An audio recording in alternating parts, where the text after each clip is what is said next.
Hey guys, tonight we journey back to the scorching mesas and endless sandstone valleys of the ancient American Southwest, where entire cities once clung to cliffs like giant stone beehives. A place where smoke curled from rooftop fires every evening, where corn dried beneath the desert sun, and where families believed the spirits of rain lived somewhere beyond the burning horizon. But tonight's story is not about glory. It is about thirst, about hunger, about people watching the sky year after year, waiting for clouds that never came. And as the rivers shrank and the wells turned bitter, the ancient Pueblo people faced a nightmare so slow and cruel that nobody realized the end had already begun, until the world around them started crumbling into dust. So dim the lanterns, settle into bed, and let the dry desert winds carry you deep into a forgotten world where survival itself became a daily battle against the sky. The first light of dawn crept slowly across the canyon walls, turning the sandstone cliffs gold one careful inch at a time. Far below the towering rocks, a narrow stream wound lazily through the valley floor, still alive despite the harshness of the land around it. The people of the settlement had already awakened long before sunrise. Thin trails of smoke rose from rooftop fire pits. Sandaled feet moved quietly across packed earth pathways. Somewhere in the distance, a child cried briefly before being hushed by a tired mother grinding corn against a stone metate. Tawa stepped out onto the roof of his family's dwelling and squinted toward the eastern horizon. The morning air still carried a faint coolness, but he knew it would not last. By midday, the heat would settle across the canyon like a heavy blanket. It always did now. Below him, the village stretched along the cliffside in stacked rows of stone rooms connected by ladders and narrow passageways. The settlement had stood there longer than anyone could remember. Elders claimed their ancestors built the first homes generations earlier, when the streams flowed stronger and the harvests came easier. Back then, they said, the canyon felt alive. Trees had been thicker along the valley floor. Wild game wandered more frequently through the scrublands. Rainstorms arrived often enough that nobody feared the sky. But those stories felt distant now. Tawa climbed down the ladder carefully, gripping the worn wood polished smooth by countless hands over the years. His younger sister, Noya, sat near the cooking fire with sleep still clinging to her eyes. Mother says the storage jars are low again, she muttered quietly. Tawa nodded without surprise. Everybody already knew. Inside the dim room, his mother worked silently beside several clay jars lined against the wall. She removed the lids one at a time, checking the remaining cornmeal with visible concern. Each container looked emptier than before. We'll ration more carefully, she said finally, though her voice lacked confidence. Nobody argued. Outside, the village slowly filled with activity. Men prepared tools for the fields below the canyon. Women carried water jars from the stream, while children chased one another through the dusty pathways between homes. Yet, beneath the normal routines, lingered something heavier than exhaustion. Anxiety drifted through the settlement like invisible smoke. The rains had failed again the previous summer. Not entirely. A few storms had arrived late in the season, but not enough to save many crops. The corn stalks grew short and brittle. Squash vines withered beneath relentless sunlight. Beans shrank inside dry pods before they fully matured. Now another planting season approached, and the people could only hope the sky might finally show mercy. Tawa joined several other villagers making their way toward the fields beyond the canyon walls. The path twisted downward along steep stone ledges before opening onto flat farmland beside the shrinking stream.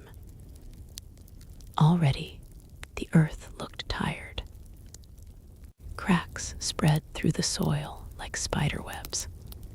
An older farmer named Heckney crouched beside one of the irrigation channels, running dry dirt through his fingers. It should still be damp here, he murmured bitterly. Nobody answered him. The irrigation trenches once carried steady water throughout the fields. Now, only weak trickles remained. Some channels sat completely empty, their muddy bottoms hardened into stone-like ridges beneath the sun. Tawa began clearing debris from one trench, while sweat gathered across his forehead. Above him, the sky stretched endlessly blue and empty. Not a single cloud drifted anywhere on the horizon. Hours passed slowly beneath rising heat. The workers spoke little. Occasionally, someone glanced upward, as though staring hard enough might somehow force rain to appear. By midday, the temperature became unbearable. The desert wind arrived carrying dust instead of relief. It swept across the fields in long, dry waves, rattling brittle plants and filling the air with fine grit that coated skin and lips. Heckney spat into the dirt. When I was young, the old farmer said, we feared floods more than drought. A few younger workers exchanged doubtful looks.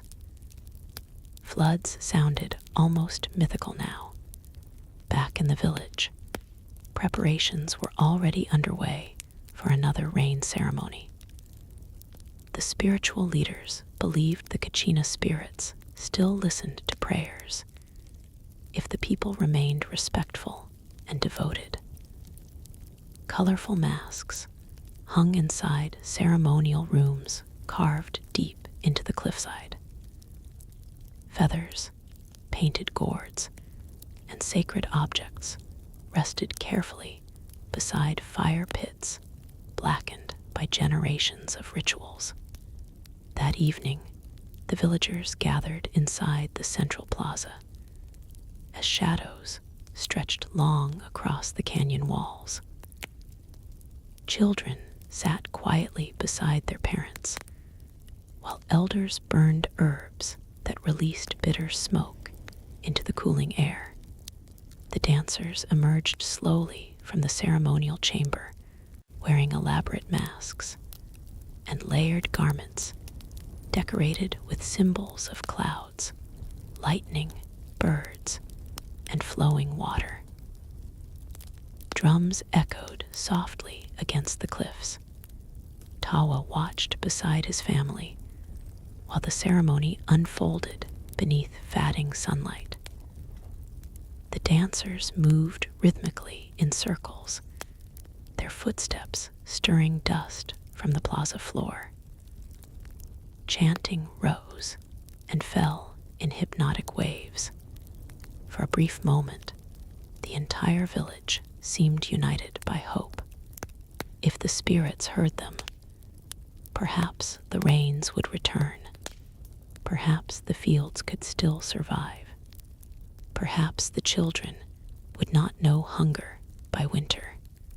But even as the chants continued, Tawa noticed several elders staring uneasily toward the darkening sky. Still empty, still silent, still dry.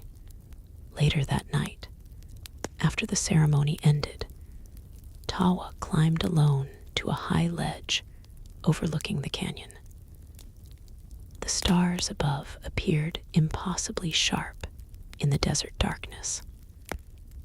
Far below, faint firelight flickered from windows carved into the cliffs. He could hear distant coyotes crying somewhere beyond the mesas. For a while, he simply listened to the wind moving through the canyon passages. Then he noticed movement near the stream below. Several figures from another nearby settlement had arrived under cover of darkness, carrying empty water jars. Tawa recognized them immediately by their clothing patterns. Their own water source must have weakened even further. Quiet arguments soon broke out near the stream banks. Nobody wanted conflict, but desperation had begun spreading across the region like sickness. Villages once connected through trade and marriage now guarded resources more carefully each season. Water meant survival. Corn meant survival. Every remaining harvest mattered. Tawa watched one exhausted woman kneel beside the shallow stream bed and begin crying softly while filling her jar. The sound disturbed him more than he expected because it reminded him of something nobody openly admitted yet. The drought was no longer temporary. The land itself was changing.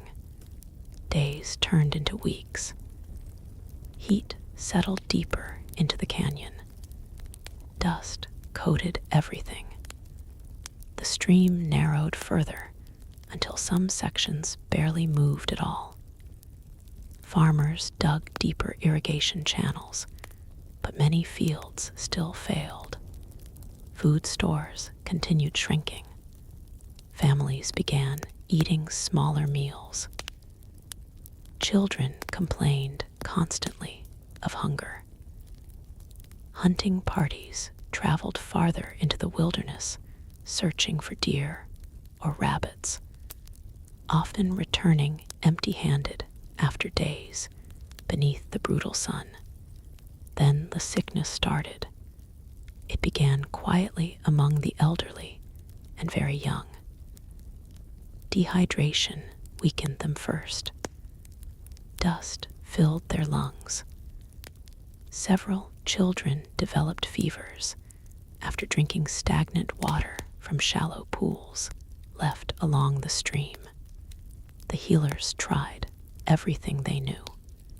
Herbs, steam treatments, prayers. Nothing worked for long.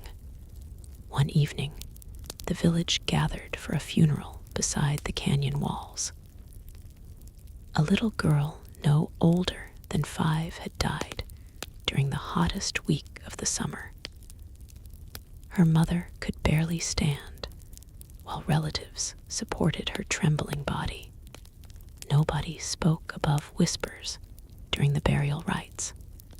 The silence frightened Tawa more than grief itself, because ancient Pueblo settlements were rarely quiet. Normally, laughter echoed through the plazas at night. Music drifted between homes. Children played until darkness forced them indoors. Now fear muted everything. That same week, scouts returned from distant communities carrying troubling news. Several smaller settlements farther south had already been abandoned completely. Wells dried up. Crops failed beyond recovery. Entire families disappeared northward, searching for rivers that still flowed. Some villages fought each other over remaining farmland. Others simply scattered into the desert. The elders held long meetings inside ceremonial chambers, lit only by firelight. Arguments grew heated. Some believed the people should remain loyal to their ancestral homes, no matter how severe conditions became. Others warned staying too long might doom everyone. Tawa's father returned from one meeting, looking older than before. They're discussing migration, he admitted quietly, while the family shared a thin bowl of corn stew. Noya looked terrified. Leave the canyon. No decision yet. But everyone understood the meaning behind his words. Leaving would mean abandoning generations of history. The cliff dwellings, the ceremonial rooms, the burial sites of ancestors. Everything. Outside, the desert wind howled through the canyon again, carrying dry sand across the stone walls of the village. While above them, the stars burned cold and distant over a land slowly dying beneath an endless sky. Morning arrived without relief. The canyon heated quickly beneath another cloudless sky. And by sunrise, the villagers were already lining up beside the remaining water pools, with clay jars balanced against their hips. The stream that once rushed proudly through the valley now moved sluggishly between exposed stones, shallow enough in places for children to step across without wetting their knees. Tawa stood beside his father near the water's edge, waiting silently as families filled containers one careful scoop at a time. Nobody wasted movement anymore.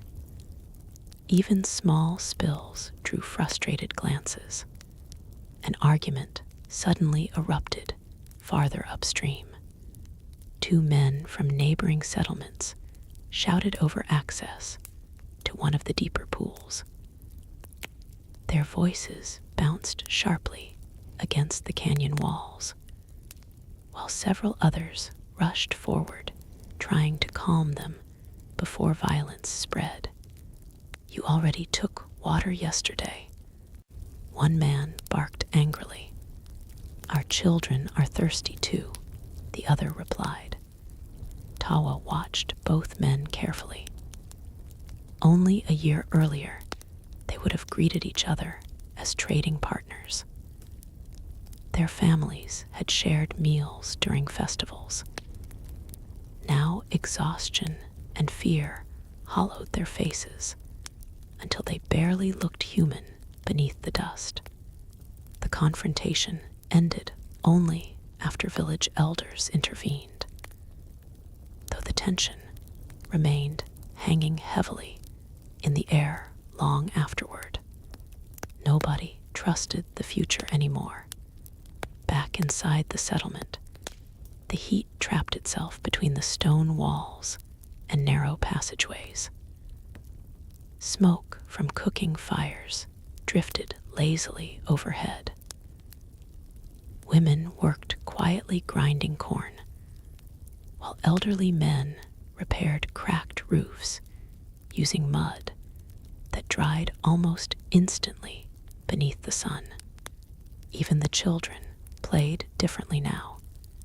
Their games had become slower, quieter. Many lacked the energy they once carried so naturally. Thin arms and tired eyes appeared everywhere Tawa looked. Near midday, he joined a hunting group, preparing to travel north across the mesas. Food supplies had fallen dangerously low after several failed harvests, and the village desperately needed meat before winter arrived again. The hunting party consisted of 6 men carrying spears, bows, and woven packs filled with dried cornmeal for the journey. Before leaving, Tawa's mother pressed a small pouch of herbs into his hand. For protection, she whispered. He nodded, though neither of them truly believed herbs could protect anyone from what was happening to the land.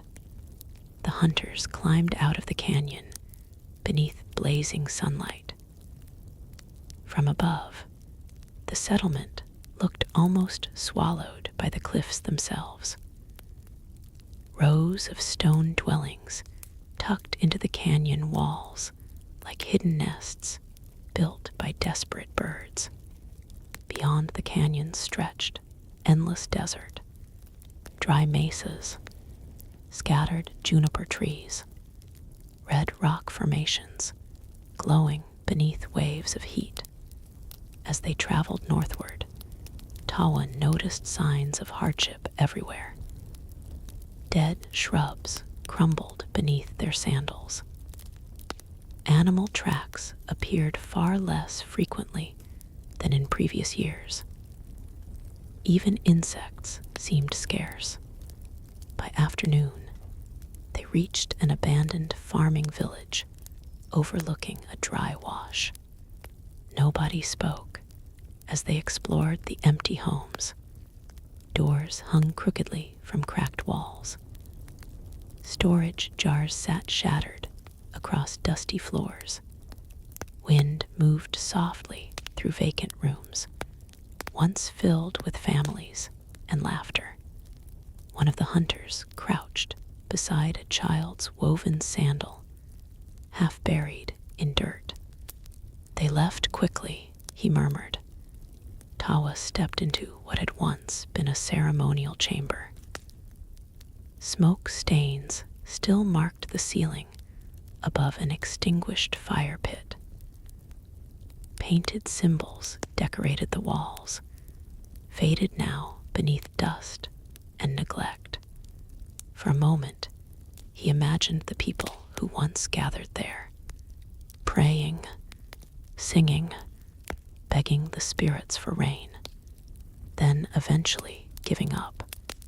Outside the settlement, the hunters found several skeletons near the dried wash. 2 adults, 1 small child. No signs of burial. The desert had simply taken them where they fell. Nobody lingered there long after that. As evening approached, the group finally spotted movement among distant rocks. A pair of deer picked cautiously through sparse brush, searching for food. The hunters spread silently across the terrain. Tawa lowered himself behind a sandstone ridge, while another hunter circled wide to cut off escape.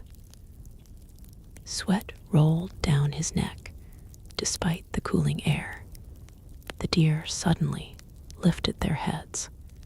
For one tense heartbeat, everything froze. Then arrows flew. One deer bolted instantly across the mesa and vanished into the rocks. But the second stumbled after an arrow pierced its side. The wounded animal ran desperately for several moments before collapsing near a cluster of scrub trees. Relief swept through the hunters. Fresh meat, not enough to solve their problems, but enough to buy more time. As darkness settled over the desert, they built a small fire beside the carcass and began preparing strips of meat for transport. The smell drifted richly into the cool night air. For the first time in weeks, Tawa almost felt hopeful. Then one of the older hunters pointed silently toward the northern horizon. Smoke, thin black columns, rose faintly against the moonlit sky, far in the distance. Too much smoke for cooking fires. Something larger burned out there. The men exchanged uneasy looks. Raiders, someone whispered. Nobody knew, but stories had spread across the region for months now. Hungry groups attacking isolated settlements. Storehouses robbed during the night. Entire villages disappearing after violent conflicts over water and farmland. Desperation changed people. The hunters extinguished their fire quickly after that. Nobody slept deeply. Throughout the night, strange sounds drifted across the desert. Distant cries, movement among rocks. Once, Tawa woke, suddenly convinced someone stood watching their camp from the darkness beyond the firelight. But when he searched the surrounding mesas, he saw only shadows and endless stone beneath the stars. At dawn, the group began returning home carrying dried meat and heavy unease. The journey back felt longer, hotter, more exhausting, and as they approached their canyon late the following afternoon, Tawa immediately sensed something was wrong. Smoke rose from the settlement in thick, uneven plumes. People crowded the upper ledges, shouting to one another. The hunters broke into a run. Inside the village, panic spread through every narrow pathway. Several storage rooms near the outer edge of the settlement had burned during the night. Black soot stained the stone walls, while villagers desperately hauled water jars to extinguish lingering flames. Tawa found his family near the plaza unharmed, but shaken. What happened? He asked breathlessly. His father's expression darkened. Someone broke into the food stores. How much was taken? Almost everything from the lower chambers. The words hit like a blow. Several villagers claimed they saw figures fleeing into the darkness before sunrise. Others believed the fire began accidentally during the chaos. Nobody agreed on exactly what happened, but one fact became painfully clear. Their remaining food reserves were nearly gone. That night, the elders gathered the entire settlement inside the central plaza. Torches flickered against the canyon walls, while anxious families crowded together, listening closely. An elderly leader named Chaitan stepped forward slowly. His voice sounded tired. Our ancestors built this place with patience and strength, he began. For generations, these cliffs protected us. The spirits guided our people through hardship before. He paused, staring across the silent crowd. But the land is changing faster than we can survive. A low murmur spread through the villagers. Some already knew what he intended to say. Others shook their heads before he even continued. We cannot remain here through another failed season.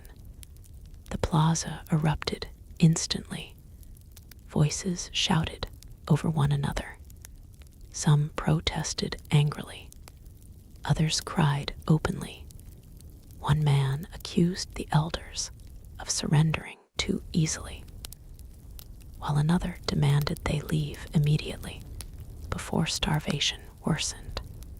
Tawa saw fear everywhere: fear of leaving, fear of staying, fear of becoming like the abandoned settlements scattered across the desert. Chaitin raised both hands for silence. "We will send scouts north and east, searching for stronger rivers and fertile land," he declared. "If they return with hope, we migrate before winter." The decision hung heavily over the gathering like smoke. Migration, the word itself, felt almost sacred and terrifying. Leaving meant carrying only what families could transport across hundreds of dangerous miles. Elderly people might not survive the journey. Children could die from thirst before reaching safer lands.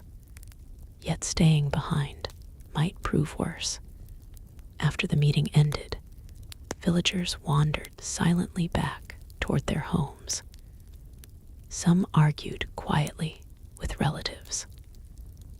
Others sat staring into cooking fires without speaking at all. Tawa climbed once more to the canyon overlook above the settlement. The desert stretched endlessly beneath moonlight. Beautiful, empty, dying. He remembered stories from childhood describing the canyon during better years. Festivals filling the plazas with music. Storehouses overflowing after successful harvests. Travelers arriving from distant communities carrying turquoise, pottery, feathers, and woven blankets for trade. Now everything felt fragile. Below him, the village looked smaller somehow, weaker, like a wounded animal hiding inside the cliffs, while danger circled ever closer beyond the darkness. Then, far away across the mesas, faint flashes appeared against the horizon. Lightning. Tawa stood frozen.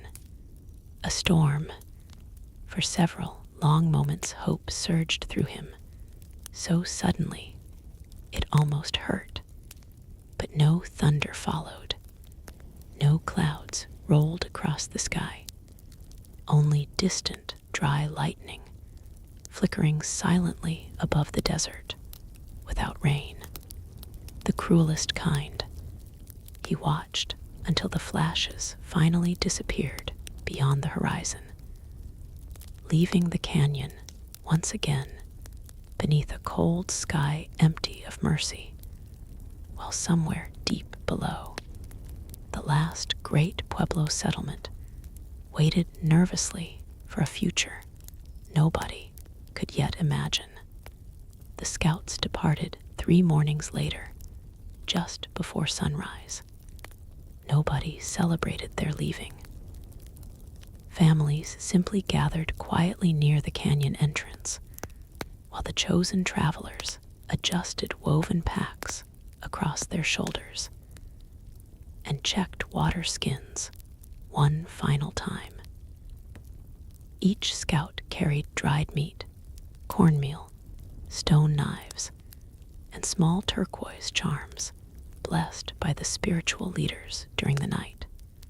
Tawa recognized most of them: strong runners, experienced hunters, men who knew hidden trails through the mesas and distant canyons.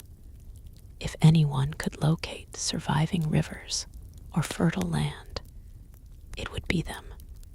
Still, fear lingered heavily in every goodbye, because many travelers who ventured too far into the drought-stricken lands never returned. Chaitin, the elderly leader, stepped carefully among the scouts, offering final instructions. His lined face looked even thinner now beneath the harsh desert light. "Follow the old trade paths north first," he told them. "Avoid settlements already fighting over water. If you find healthy farmland, mark the route carefully." One scout nodded grimly. "And if there is no healthy farmland?" For a moment, nobody answered. The wind moved softly through the canyon passage behind them, carrying dust across the stone. Finally, Chayton spoke, then returned quickly. The scouts disappeared into the desert shortly afterward, their figures shrinking steadily against the endless red mesas until heat waves swallowed them completely. Life inside the settlement continued, though every day now felt stretched thin by uncertainty. The villagers rationed food even more severely after the fire destroyed part of the storage chambers. Meals became painfully small. A few spoonfuls of corn stew, tiny strips of dried meat shared among entire families. Sometimes only cactus fruit or bitter roots gathered from the surrounding hillsides. Children complained less now, not because they were satisfied, because hunger had exhausted them. Tawa spent most mornings repairing irrigation trenches, no longer carrying water. The work felt pointless, yet stopping entirely somehow felt worse. Many villagers clung desperately to routine, because routines made life seem temporarily normal. But nothing remained normal for long. One afternoon, while clearing debris near the fields, Tawa noticed several women kneeling beside the streambed, digging shallow holes into damp mud with their bare hands, searching for water beneath the surface. The sight unsettled him deeply. Years earlier, children played in that same stream during summer heat. Now adults clawed desperately through mud hopping to fill jars one muddy handful at a time. Nearby, cracked corn stalks rattled dryly in the wind. Most stood no higher than Tawa's waist. A harvest like this would never sustain the settlement through winter. That evening, another funeral took place. This time, an old man named Nasha had died quietly during the night. Some claimed sickness took him. Others whispered he simply stopped eating so his grandchildren might survive longer. The burial ceremony unfolded beneath fatting sunlight beside the canyon cliffs. Relatives placed turquoise beads and painted pottery fragments beside the wrapped body before lowering him into a narrow crevice among the rocks. Tawa watched the old man's daughter wipe tears silently from her face. No loud mourning, no dramatic cries. People barely possessed enough energy for grief anymore. After the ceremony, smoke from cooking fires drifted upward into the evening air, while families returned slowly to their homes. Tawa remained behind near the burial site, staring across the canyon. The land looked strangely beautiful at sunset. Deep red cliffs glowing beneath golden light, long shadows stretching through silent valleys, dust floating softly through the air like mist. Yet beneath that beauty lived something cruel and relentless. The desert was consuming them piece by piece. Later that night, Drums echoed from the ceremonial chambers once more. Another prayer gathering, another plea for rain. The dancers moved with slower steps now than during previous ceremonies. Their feathered masks and painted garments still shimmered in firelight, but exhaustion weighed visibly upon every movement. Inside the crowded chamber, heat and smoke wrapped tightly around the gathered villagers. Children leaned against sleeping parents, while elders chanted ancient songs taught across generations. The spiritual leader raised his hands toward the ceiling blackened by centuries of sacred fires. "The clouds have not forgotten us," he declared. Some nodded hopefully. Others stared silently at the floor. Tawa wanted desperately to believe the words. He truly did. But each passing season made faith feel harder to hold. After the ceremony ended, he returned home through narrow pathways lit by flickering torchlight. Near the edge of the settlement, he overheard angry voices coming from one of the storage rooms. Two brothers argued fiercely over hidden food supplies. "You lied to the council," one hissed. "I protected my family. We all have families." The shouting nearly became violent before nearby villagers separated them. Incidents like this had become increasingly common. People hid food. Water jars disappeared mysteriously during the night. Trust slowly eroded beneath constant fear. The drought wasn't only killing crops, it was changing people themselves. Several days later, dark clouds finally appeared along the western horizon. At first, nobody noticed. Then children began shouting excitedly from the rooftops. Rain clouds, real ones. Villagers flooded into the plazas, pointing toward the sky, while hope spread through the settlement faster than wildfire. Even elders smiled openly for the first time in months. The clouds rolled closer throughout the afternoon, thick and heavy above the distant mesas.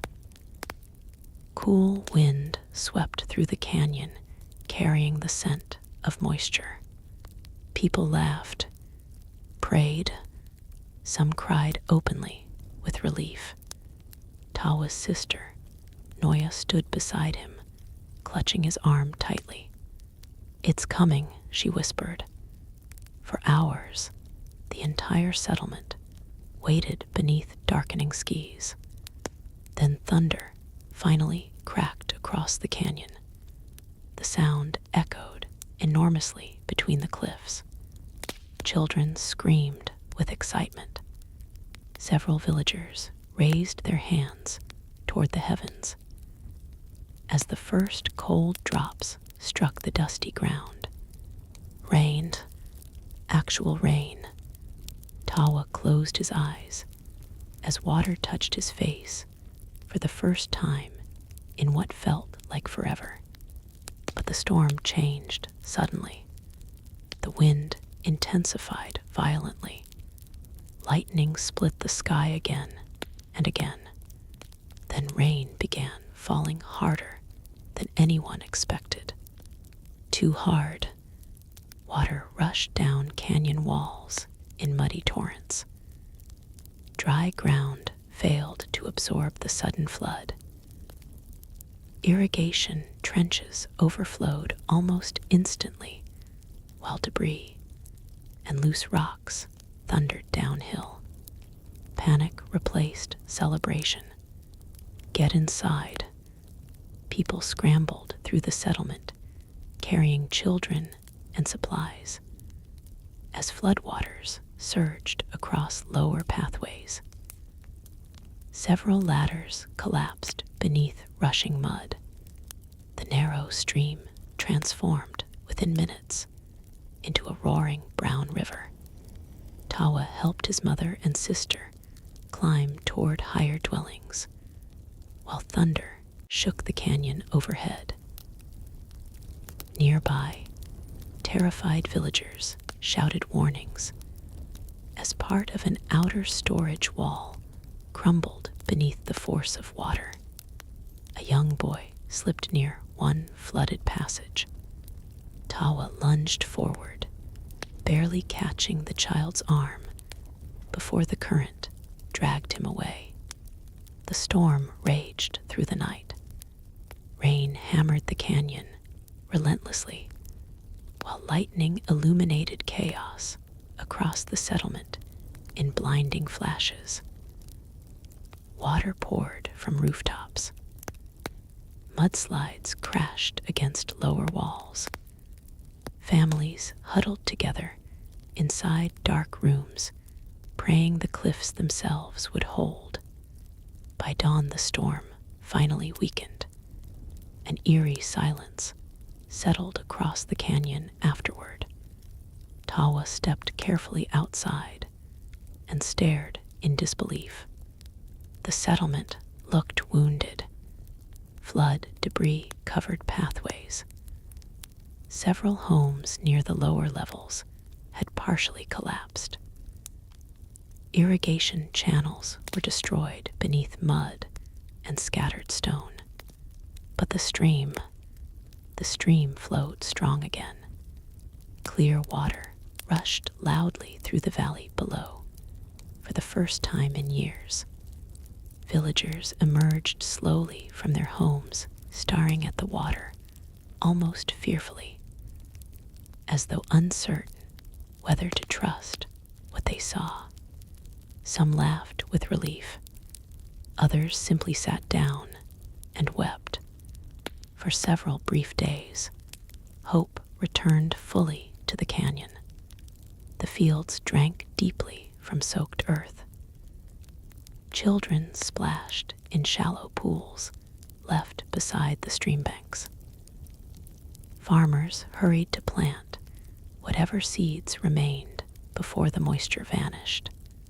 People smiled again, not constantly, but enough to remember what happiness felt like. Then the heat returned. The storm clouds disappeared entirely. The blazing sun rose higher each day, and within 2 weeks, the ground began drying once more.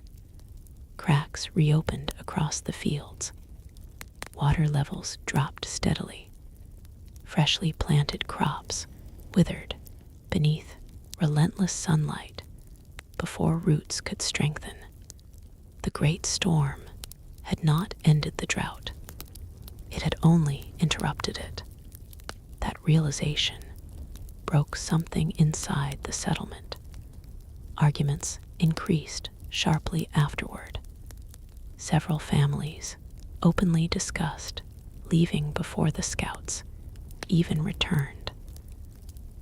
Others accused the spiritual leaders of false hope. One night, a fight erupted near the central plaza over stolen cornmeal. Stone knives appeared. Blood stained the dust before elders managed to separate the men involved. Tawa sat awake afterward, listening to distant crying echo through the canyon.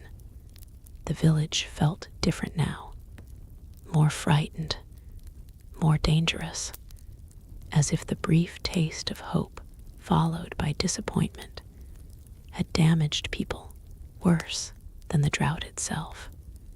3 mornings later, lookout children spotted figures approaching across the southern mesas. The scouts were finally returning. Villagers rushed toward the canyon entrance anxiously. But as the travelers drew closer, silence spread quickly through the crowd. Only 4 scouts returned, and even from a distance, Tawa could see the terrible truth written across their exhausted faces. They had not brought good news.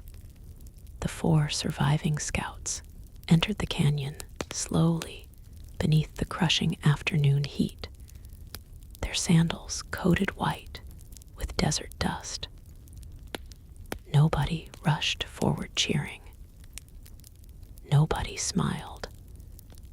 The villagers stood silently along the pathways, watching the exhausted men descend toward the settlement like ghosts returning from another world.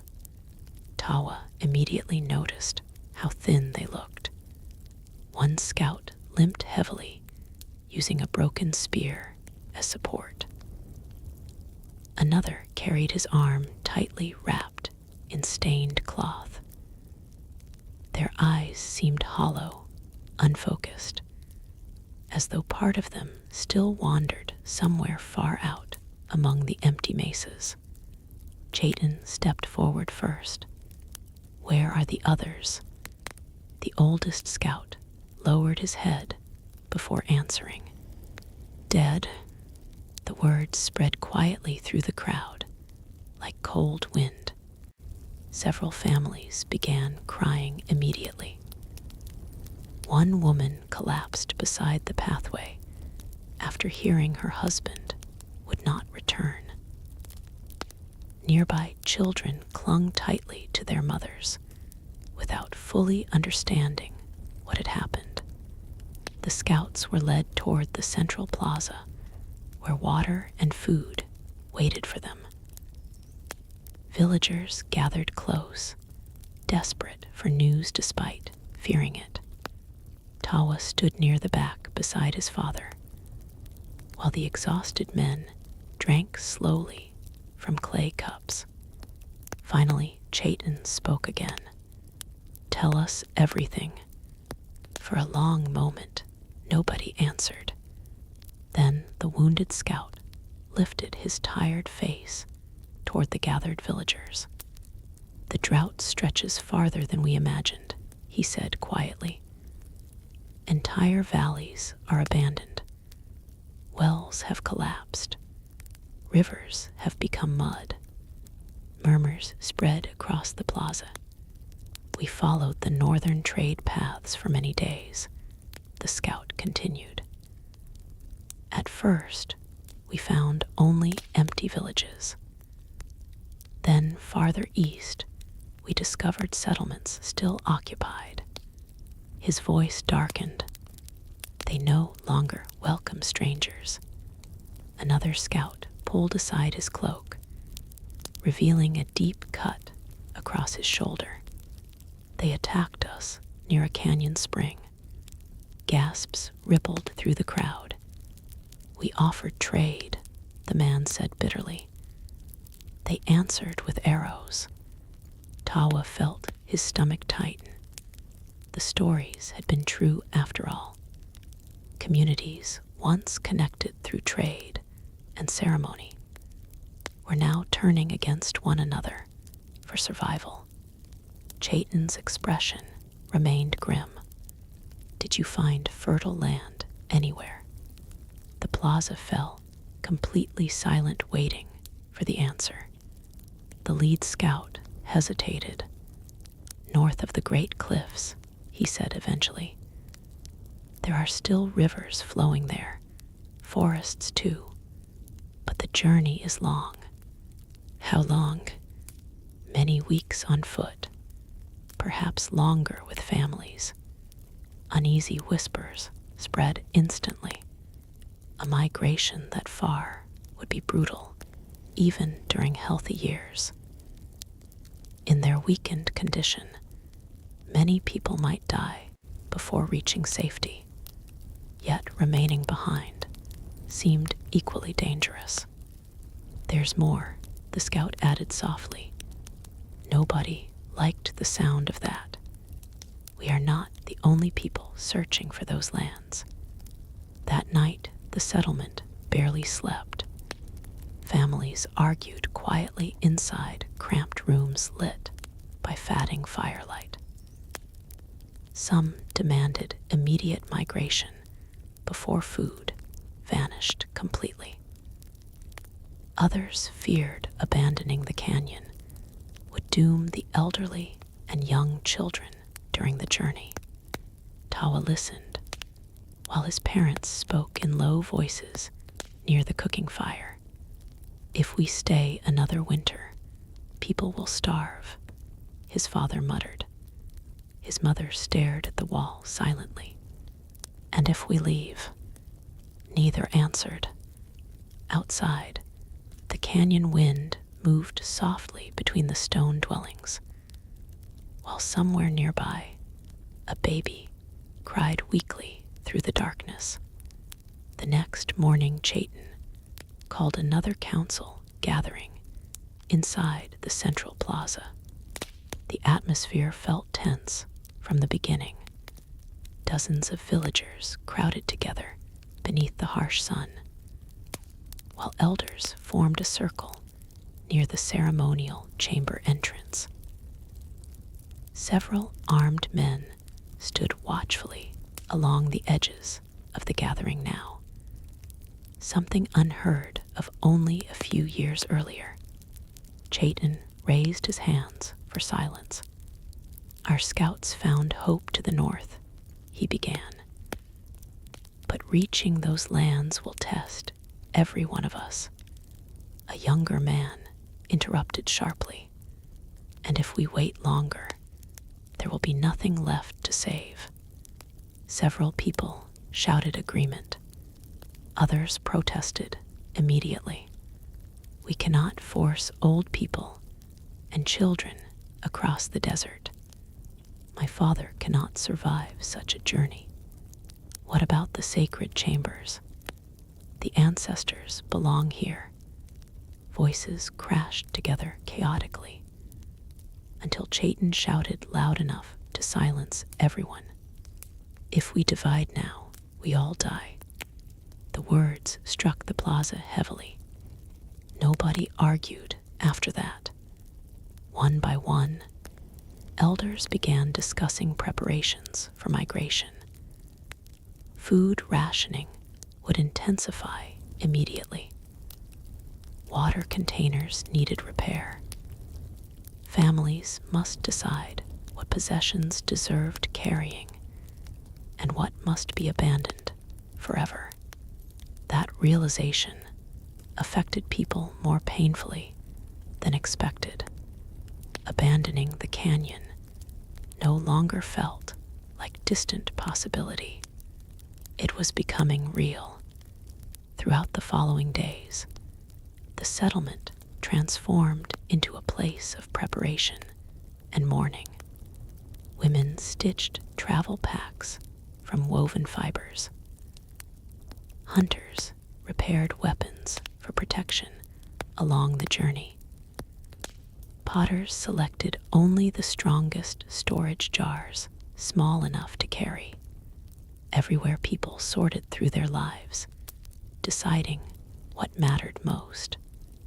A carved necklace passed through generations. Ceremonial masks, tools, blankets, sacred objects. Nobody could carry everything.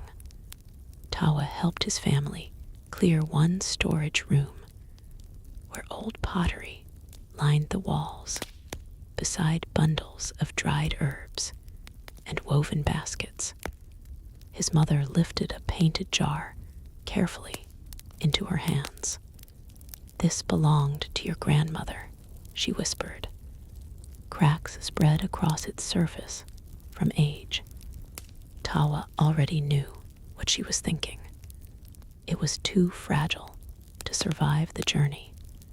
Slowly, painfully, she placed the jar back against the wall. "Leave it." That phrase haunted the settlement constantly now. Leave the grinding stones. Leave the extra blankets.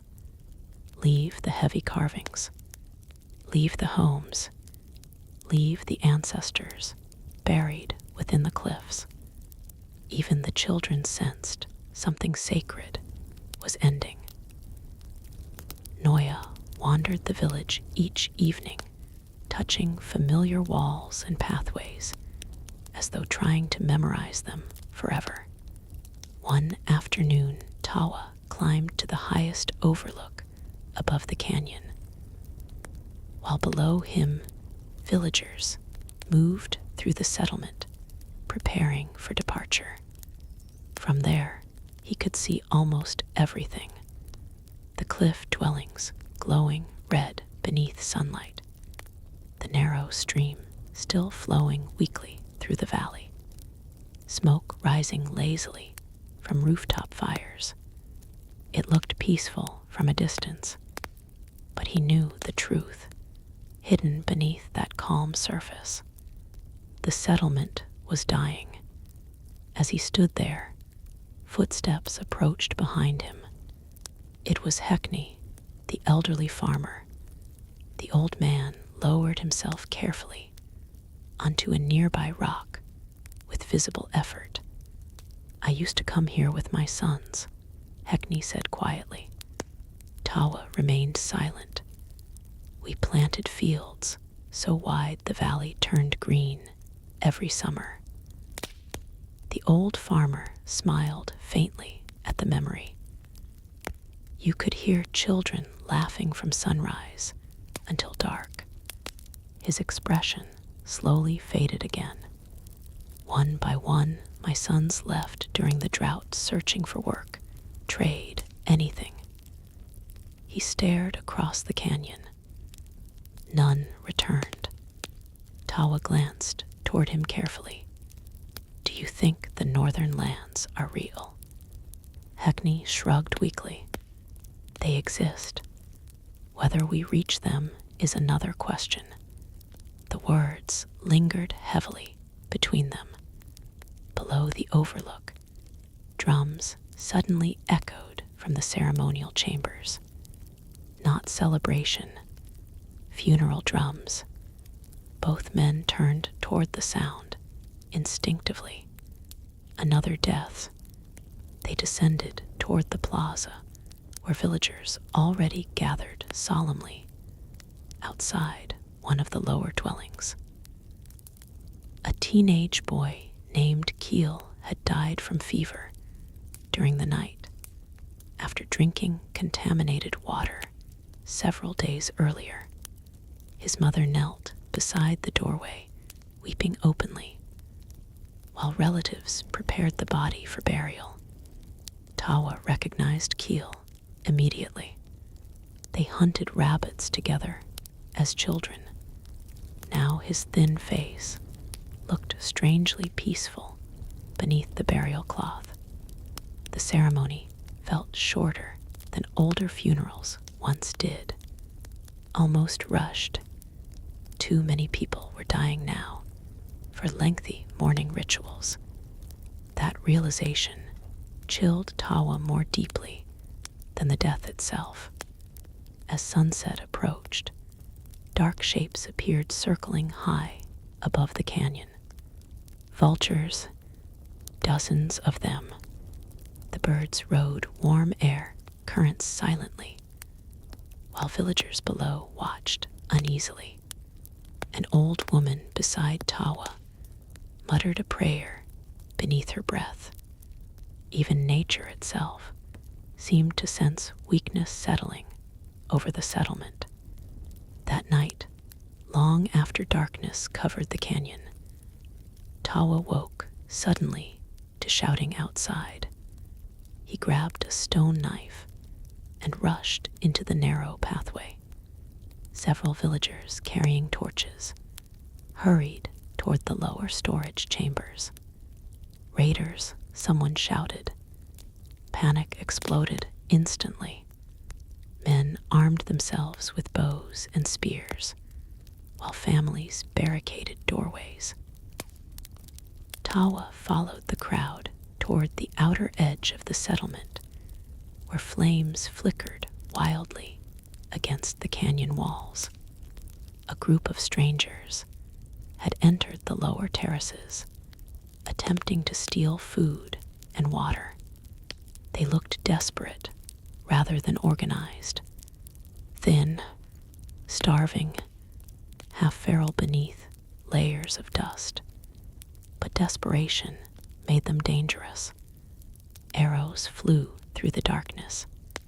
One raider collapsed screaming near the pathway, while another swung a club wildly at approaching villagers before disappearing into the shadows.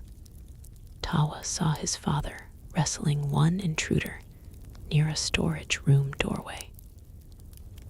Both men crashed against the stone wall before the stranger finally broke free and fled toward the canyon exit. The attack lasted only minutes, yet afterward, the settlement felt permanently changed. 2 villagers lay injured. One elderly man died after being struck in the head during the chaos.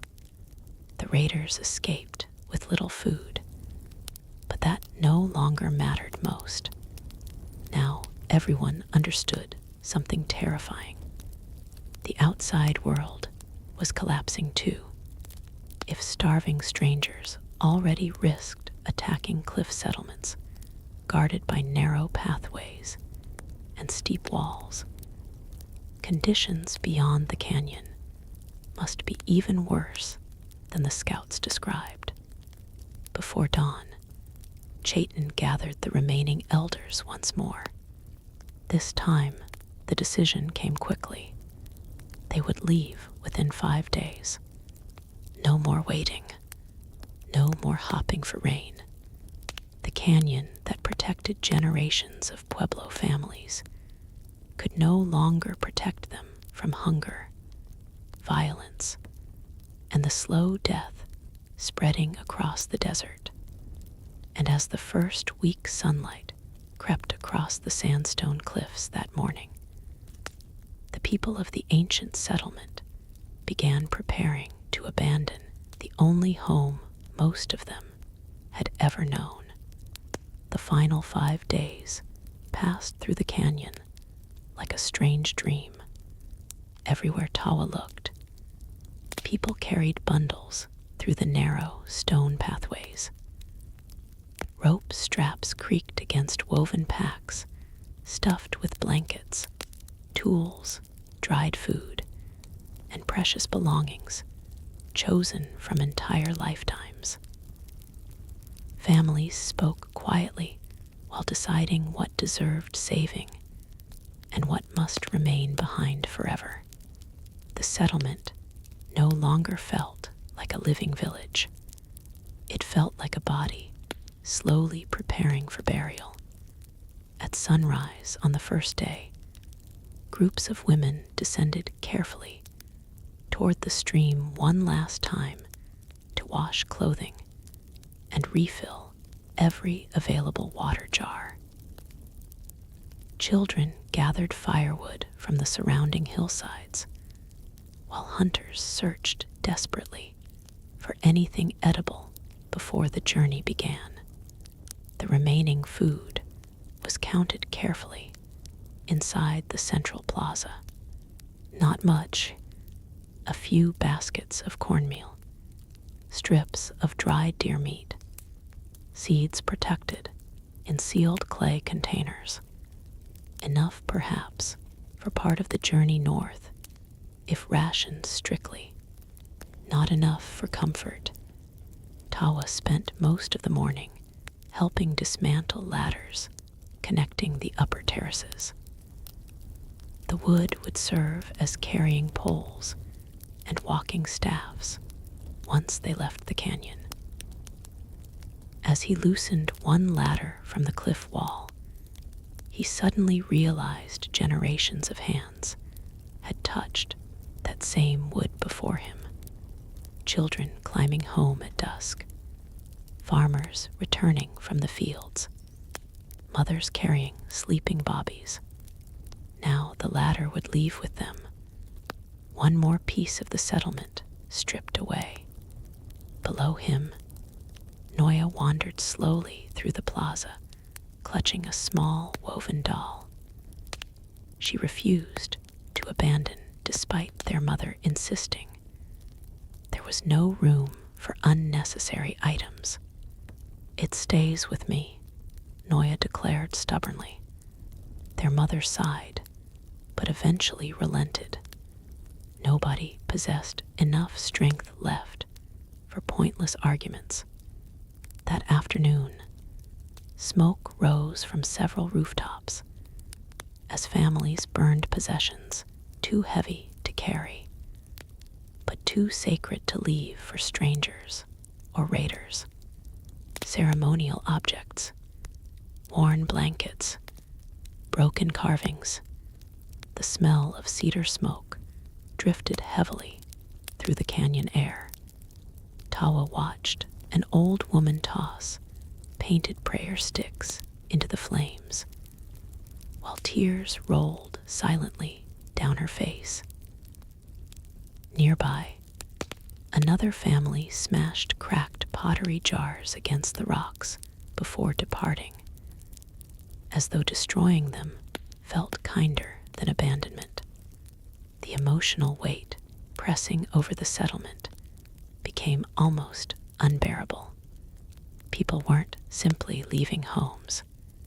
They were leaving memories, burial sites, ceremonial chambers, blackened by centuries of sacred fires, entire histories carved into stone. That night, the elders held one final gathering inside the largest ceremonial chamber. Every family attended. The chamber glowed orange beneath firelight, while shadows danced across painted walls, covered in symbols of rain clouds, birds, and flowing rivers. The air smelled of smoke, dust, and packed human bodies. Tawa sat beside his family, listening to the low hum of prayers echoing through the room. At the center of the chamber stood Chaitin. The old leader looked terribly frail now. His cheeks had hollowed from hunger, and his hands trembled slightly as he raised them for silence. "For generations," he began softly, "our ancestors lived beneath these cliffs. They built homes from stone. They raised children here. They prayed here." His voice echoed gently against the walls. "We leave not because we are weak, but because survival demands movement. The earth changes. Rivers shift. Even the birds follow water when seasons turn cruel." Several people quietly wiped tears from their eyes. Chaitin stepped toward the sacred fire pit. The ancestors traveled once too. Long ago, they searched for safety and built this place with courage. Now it is our turn. Then the ceremonies began. One by one, families approached the fire carrying offerings. Cornmeal scattered into the flames. Feathers, turquoise beads, small carved figures, each offering accompanied by whispered prayers, asking the spirits to guide them safely north. When Tawa's family stepped forward, his mother placed a tiny painted shell into the fire. He remembered it hanging beside their doorway for as long as he could remember. Now the flames swallowed it completely. Hours passed inside the chamber, while drums echoed steadily like a heartbeat through the stone halls. For a brief moment, the settlement almost felt alive again. Not joyful, but united. Outside, cold wind swept across the canyon beneath brilliant stars, while the ancient Pueblo people prayed through the night, beside the fatting embers of the only world they had ever known. The following morning brought death once more. Hackney, the old farmer, never woke from sleep. Tawa found villagers gathered silently outside the elderly man's dwelling shortly after sunrise.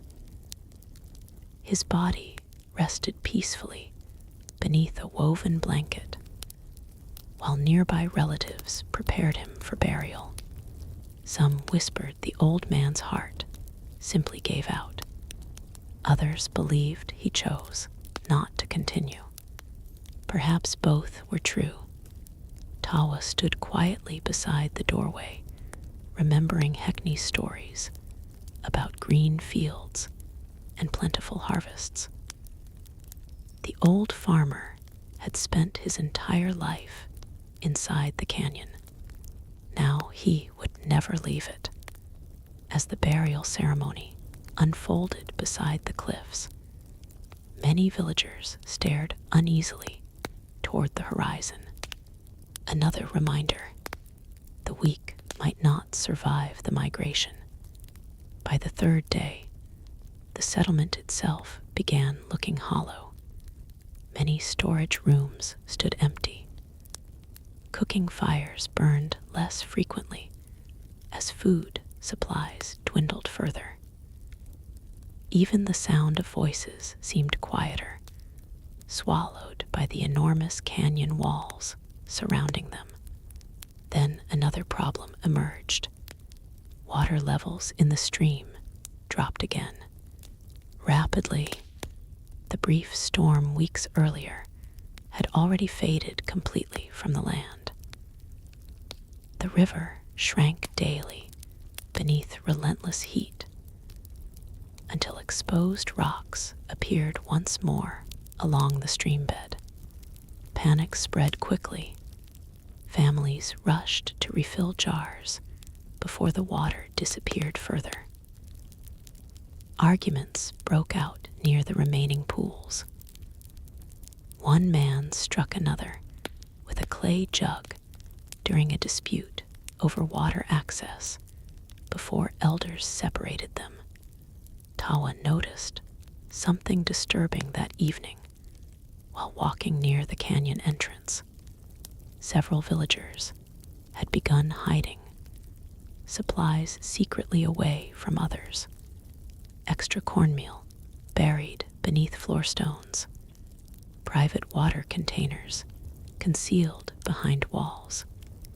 Trust inside the settlement was unraveling completely now. The drought had stripped away politeness, patience, even community itself. Survival came first. Everything else followed afterward. On the fourth night, coyotes entered the outskirts of the village. The animals moved fearlessly between abandoned storage chambers, searching for scraps. Thin ribs showed clearly beneath their mangy fur. Children screamed when one coyote lunged toward a trash pile near the plaza before hunters chased the creatures away with torches and stones. But the incident left everyone unsettled. Wild animals rarely approached the settlement so boldly before. The desert itself was starving now. Later that same evening, Tawa climbed alone to the high overlook above the canyon one final time. Moonlight washed across the cliffs in pale silver. Below him, scattered fires flickered weakly from the remaining occupied homes, while long shadows stretched through the valley floor. He tried imagining the canyon empty, silent, abandoned like the ruined settlements scattered across the mesas. The thought felt impossible, yet tomorrow it would begin. He sat there for a long while, listening to the wind move softly through the rocks.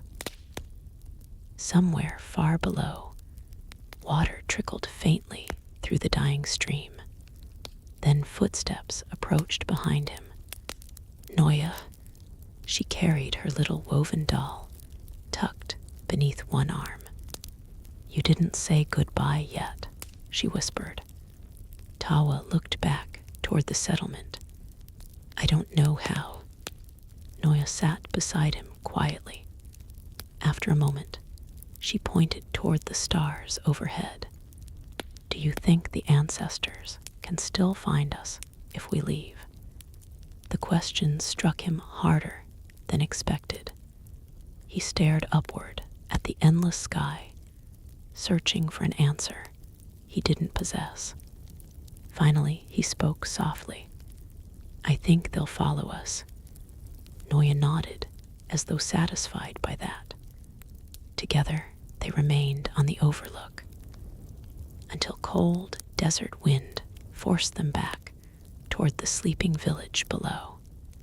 Before dawn on the 5th morning, the entire settlement awakened. No drums sounded, no ceremonies, only the quiet movements of exhausted people preparing to walk into uncertainty.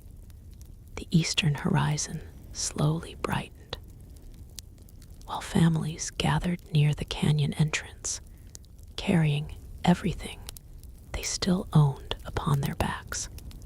Children looked frightened. Elders looked resigned. The hunters and strongest men formed protective groups along the edges of the caravan, armed with bows and spears. Tawa's mother secured heavy water jars across her shoulders, while his father adjusted straps, holding dried food supplies. Nearby, Chayton stood gazing silently back toward the cliff dwellings. The old leader seemed smaller somehow beneath the morning light. When the sun finally crested above the canyon walls, its golden rays illuminated the settlement one final time. Stone homes glowing warmly against red cliffs, smoke rising faintly from dying fires, ancient pathways carved smooth by countless generations. Nobody moved at first. Then Chayton took a slow breath. "It is time." The migration began quietly. Sandals scraped against stone as the first families started climbing out of the canyon toward the open desert beyond. One by one, the others followed, carrying children, tools, food, sacred objects, and fear. Tawa walked beside Noya near the middle of the long procession. Halfway up the canyon trail, he looked back. Below him, the settlement already appeared strangely empty beneath the morning sun. A home becoming a ruin, a living place transforming into history. Wind swept gently through the abandoned plazas as the last of the ancient Pueblo people disappeared beyond the cliffs, leaving behind only silent stone dwellings and the fatting echoes of generations swallowed slowly by the endless desert. The desert swallowed them quickly. By midday, the canyon had vanished behind endless ridges of red stone and shimmering heat waves. Only a faint line of cliffs remained visible far across the southern horizon, slowly dissolving into the haze like a memory already fading from the world. The migration stretched across the mesas in a long, uneven line. Families walked silently beneath the crushing sun, while children stumbled beside overloaded parents. Water jars clinked softly with each step. Dust rose constantly beneath hundreds of sandaled feet, coating skin, clothing, and lips, until everyone tasted earth whenever they spoke. Tawa carried 2 heavy bundles across his shoulders, one filled with food, the other containing tools and blankets. Sweat rolled continuously down his neck, despite the dry air stealing moisture almost as quickly as it formed. Ahead of him, Chaitin walked slowly beside the lead hunters, using a carved wooden staff for support. The old leader's breathing already sounded strained. They had traveled less than a single day, and the journey north would take many weeks. By late afternoon, the heat became unbearable. The caravan finally stopped beside a cluster of weathered boulders, offering slight shade from the sun. Families collapsed gratefully against the rocks, while hunters searched the surrounding area for signs of water. Children whimpered weakly from exhaustion. One elderly woman's feet bled through worn sandals after hours crossing rough stone terrain. Her daughter carefully wrapped strips of cloth around the wounds while trying not to cry. Tawa shared tiny portions of dried meat with Noya and their parents. Nobody ate enough to feel satisfied. Every meal now was measured carefully against the unknown distance ahead. As sunset approached, several hunters returned carrying grim expressions. No water nearby, only dry washes and cracked earth. A low wave of anxiety spread through the camp immediately. Without reliable water, the caravan could not survive long. Chaitin gathered the strongest scouts near a small fire. "We continue before dawn," he said quietly. The scouts marked an old spring 2 days north. Someone muttered bitterly, "If it still exists." Nobody answered. That night, cold desert wind swept across the mesas, while families slept tightly packed together beneath blankets and woven cloaks. The stars overhead appeared enormous in the empty wilderness, stretching endlessly across the black sky. Tawa barely slept. Every distant sound unsettled him. Coyotes crying across the rocks, wind scraping through narrow stone cracks, movement somewhere beyond the firelight. Several armed hunters remained awake, guarding the camp until sunrise. Fear traveled with them, now as surely as hunger. The second day proved even harder. The terrain grew rougher as the caravan crossed steep rocky hills and narrow desert valleys littered with brittle shrubs. Many elderly travelers struggled badly, climbing uneven paths beneath the heat. Shortly before midday, one old man collapsed while crossing an exposed ridge.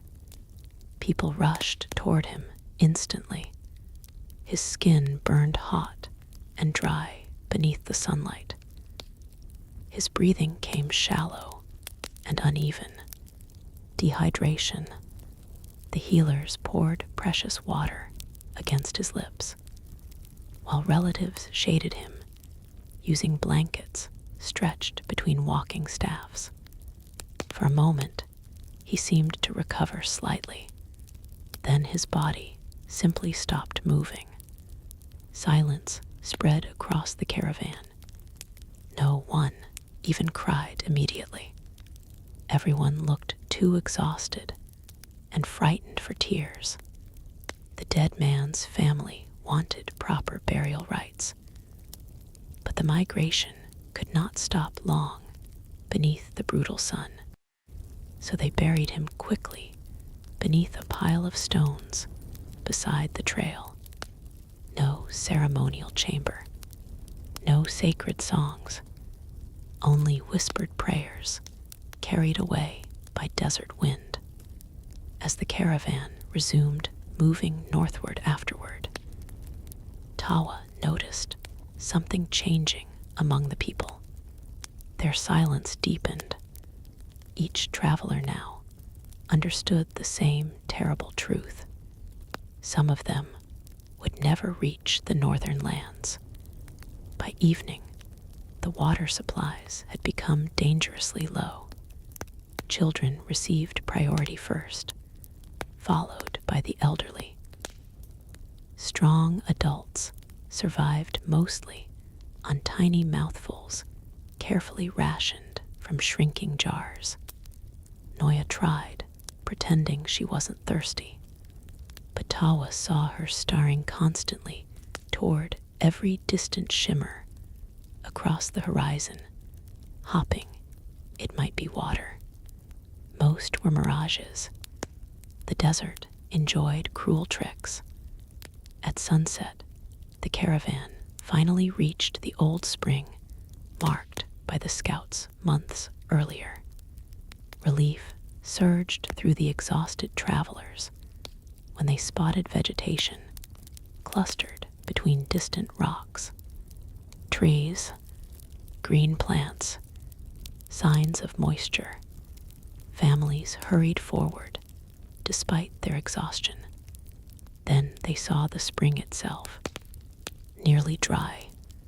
Only a shallow, muddy pool remained beneath the stones. The mood collapsed instantly. People crowded around the muddy water in horrified silence, while several hunters pushed back the growing panic. There's still enough to refill some jars, one man insisted, but everyone understood how little remained. Families took turns collecting murky water carefully, while healers attempted to filter dirt using woven cloth. Children drank greedily despite the taste. That night, arguments broke out throughout the camp. One family accused another of stealing extra water. A man nearly attacked his neighbor after discovering a hidden clay bottle beneath someone's blankets. The drought's poison followed them even here. Trust evaporated faster than water. Near midnight, Tawa woke suddenly to distant screams. He grabbed his knife and rushed toward the edge of the camp, where several hunters already stood staring into the darkness beyond the firelight. Shapes moved among the rocks. People, thin figures, creeping silently toward the spring. Another starving group. The strangers froze after realizing the camp was awake. For several tense heartbeats, nobody moved. Then one desperate man rushed forward, holding an empty water skin above his head. "Please," he shouted hoarsely, "our children." An arrow struck the ground near his feet. Instantly. "Stay back," one hunter yelled. The strangers hesitated. Tawa could see how skeletal they looked beneath torn clothing. Women carried limp children against their shoulders. One old man leaned heavily upon a broken spear just to remain standing. They were starving, dying, exactly like everyone in the caravan. For a terrible moment, it seemed violence would erupt anyway. Then Chaitin slowly stepped forward beside the hunters. The old leader stared at the desperate strangers for several long seconds. Finally, he spoke. "There is little enough for us already." The starving man lowered his head hopelessly. "But we will share what we can." Several hunters protested immediately. "If we divide supplies further, we remain people," Chayton interrupted sharply. "Or we become animals." Reluctantly, small amounts of water and food were brought forward, while the stranger families approached cautiously into the firelight. Tawa noticed the newcomers' condition immediately. Sunken eyes, cracked lips, children too weak even to cry properly. One woman's feet were wrapped entirely in bloody cloth strips. They came from settlements far west of the mesas, places where drought had already destroyed entire communities. Raiders attacked constantly now, they explained. Wells turned poisonous. Crops vanished years earlier. "We walked for months," the starving man whispered while drinking carefully from a clay cup. "Most of our people died." The camp fell silent, listening to him, because deep down, everyone feared hearing their own future spoken aloud. By dawn, the strangers departed westward again. After resting briefly near the fires, Tawa watched them disappear across the rocks, carrying almost nothing. He wondered how many would still be alive within another week. The caravan resumed traveling shortly afterward. The landscape gradually changed as they moved farther north. The mesas became steeper. Narrow canyons twisted through the terrain. Sparse forests of juniper and piñón trees appeared occasionally across higher elevations. Signs of life, but not enough. Game remained scarce. Streams often proved dry despite appearing on old trade routes remembered by the scouts. Days blurred together painfully. Walk, rest, search for water, walk again. Children grew weaker. Several elderly travelers could no longer continue without support from relatives. Some families began abandoning possessions beside the trail to lighten their burdens. Blankets, tools, ceremonial objects, once considered sacred. Survival demanded sacrifice after sacrifice. One evening, while crossing a narrow canyon passage, the caravan discovered another abandoned settlement, this one larger than previous ruins. Stone homes climbed the canyon walls in silent rows, blackened by old fire damage. Broken pottery littered the pathways. Roof beams collapsed inward from years of neglect. But something else disturbed Tawa more deeply.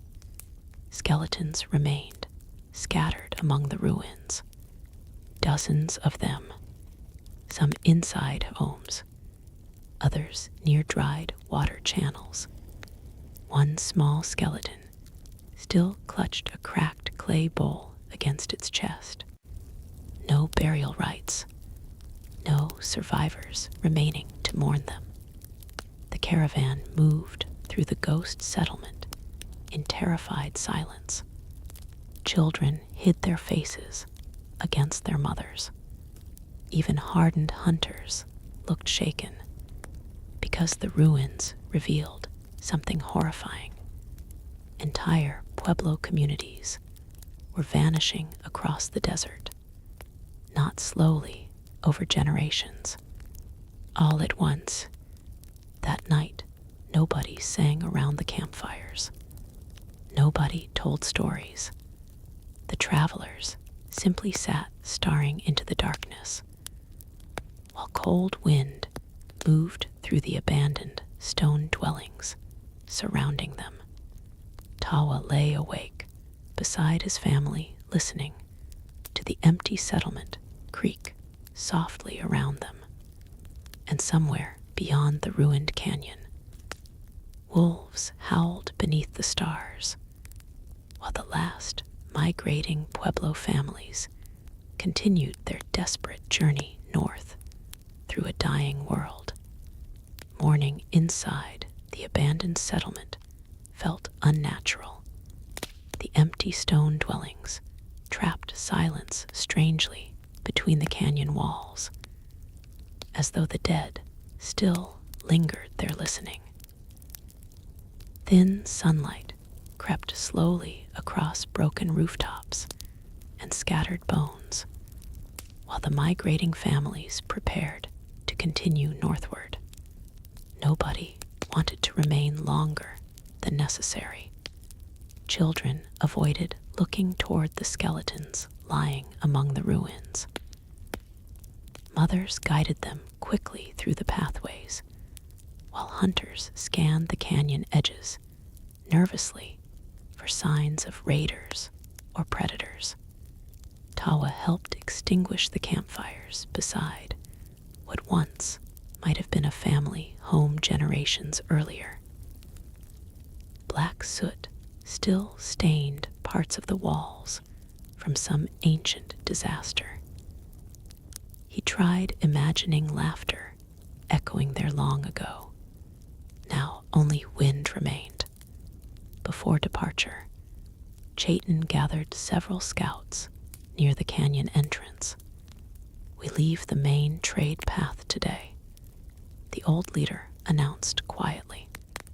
That drew immediate concern. The trade routes, dangerous as they were, at least connected known water sources and settlements. Leaving them meant entering unfamiliar wilderness. One hunter frowned. "Why?" Chayton glanced back toward the ghost settlement behind them. Too many people traveled these paths already. Raiders know it. Nobody argued after that. The caravan turned northeast shortly after sunrise, climbing into rougher terrain where narrow cliffs overlooked deep ravines filled with twisted juniper trees. The path became slower and more dangerous immediately. Several times, families nearly slipped while crossing loose stone ledges above steep drops. Noya stumbled once and would have fallen if Tawa had not grabbed her arm at the last moment. "Careful," he muttered, though his own legs trembled from exhaustion. By midday, dark clouds gathered unexpectedly above the distant mountains. At first, the travelers welcomed the sight hopefully. Then the wind arrived. Cold, sharp, violent enough to whip dust through the air in blinding waves. The caravan pushed onward while the sky darkened rapidly overhead. Sand and grit stung exposed skin. Children cried as wind tore blankets from shoulders and nearly overturned carrying baskets. Storms in the high desert were unpredictable now. Sometimes they brought rain, sometimes only destruction. Thunder echoed across the mountains just as the first icy drops began falling. Tawa looked upward in shock. Rain mixed with sleet. The temperature dropped so quickly many travelers began shivering. Immediately, despite the season, "Find shelter," hunters shouted. The caravan scattered toward a cluster of sandstone overhangs nearby, while lightning cracked across the dark sky overhead. Rain intensified rapidly. Water poured down cliff faces in muddy streams, while freezing wind screamed through the ravines. Families huddled tightly beneath the rocky shelters, clutching blankets around children and elderly relatives. Tawa sat pressed beside his mother, and Noya beneath a narrow ledge barely wide enough for all three. The storm lasted hours. Cold rain soaked clothing completely. Several fires failed repeatedly beneath the wind. One elderly woman developed violent shaking that worried the healers deeply. After months of brutal heat, many travelers no longer possessed proper coverings for cold weather. The desert offered no mercy in any season. By evening, the storm finally weakened, though freezing wind still swept across the cliffs.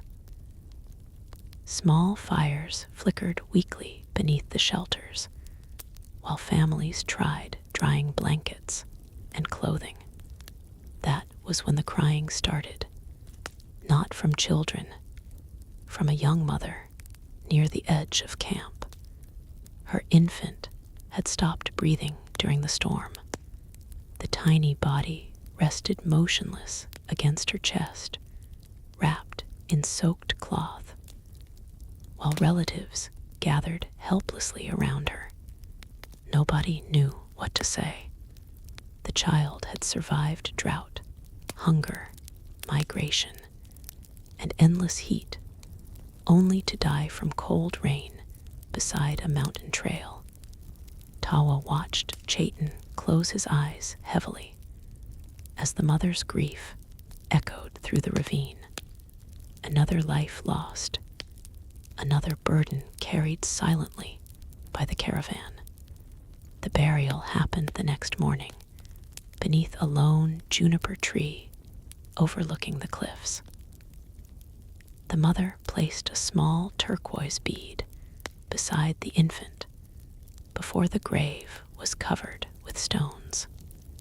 No one lingered afterward. The journey continued.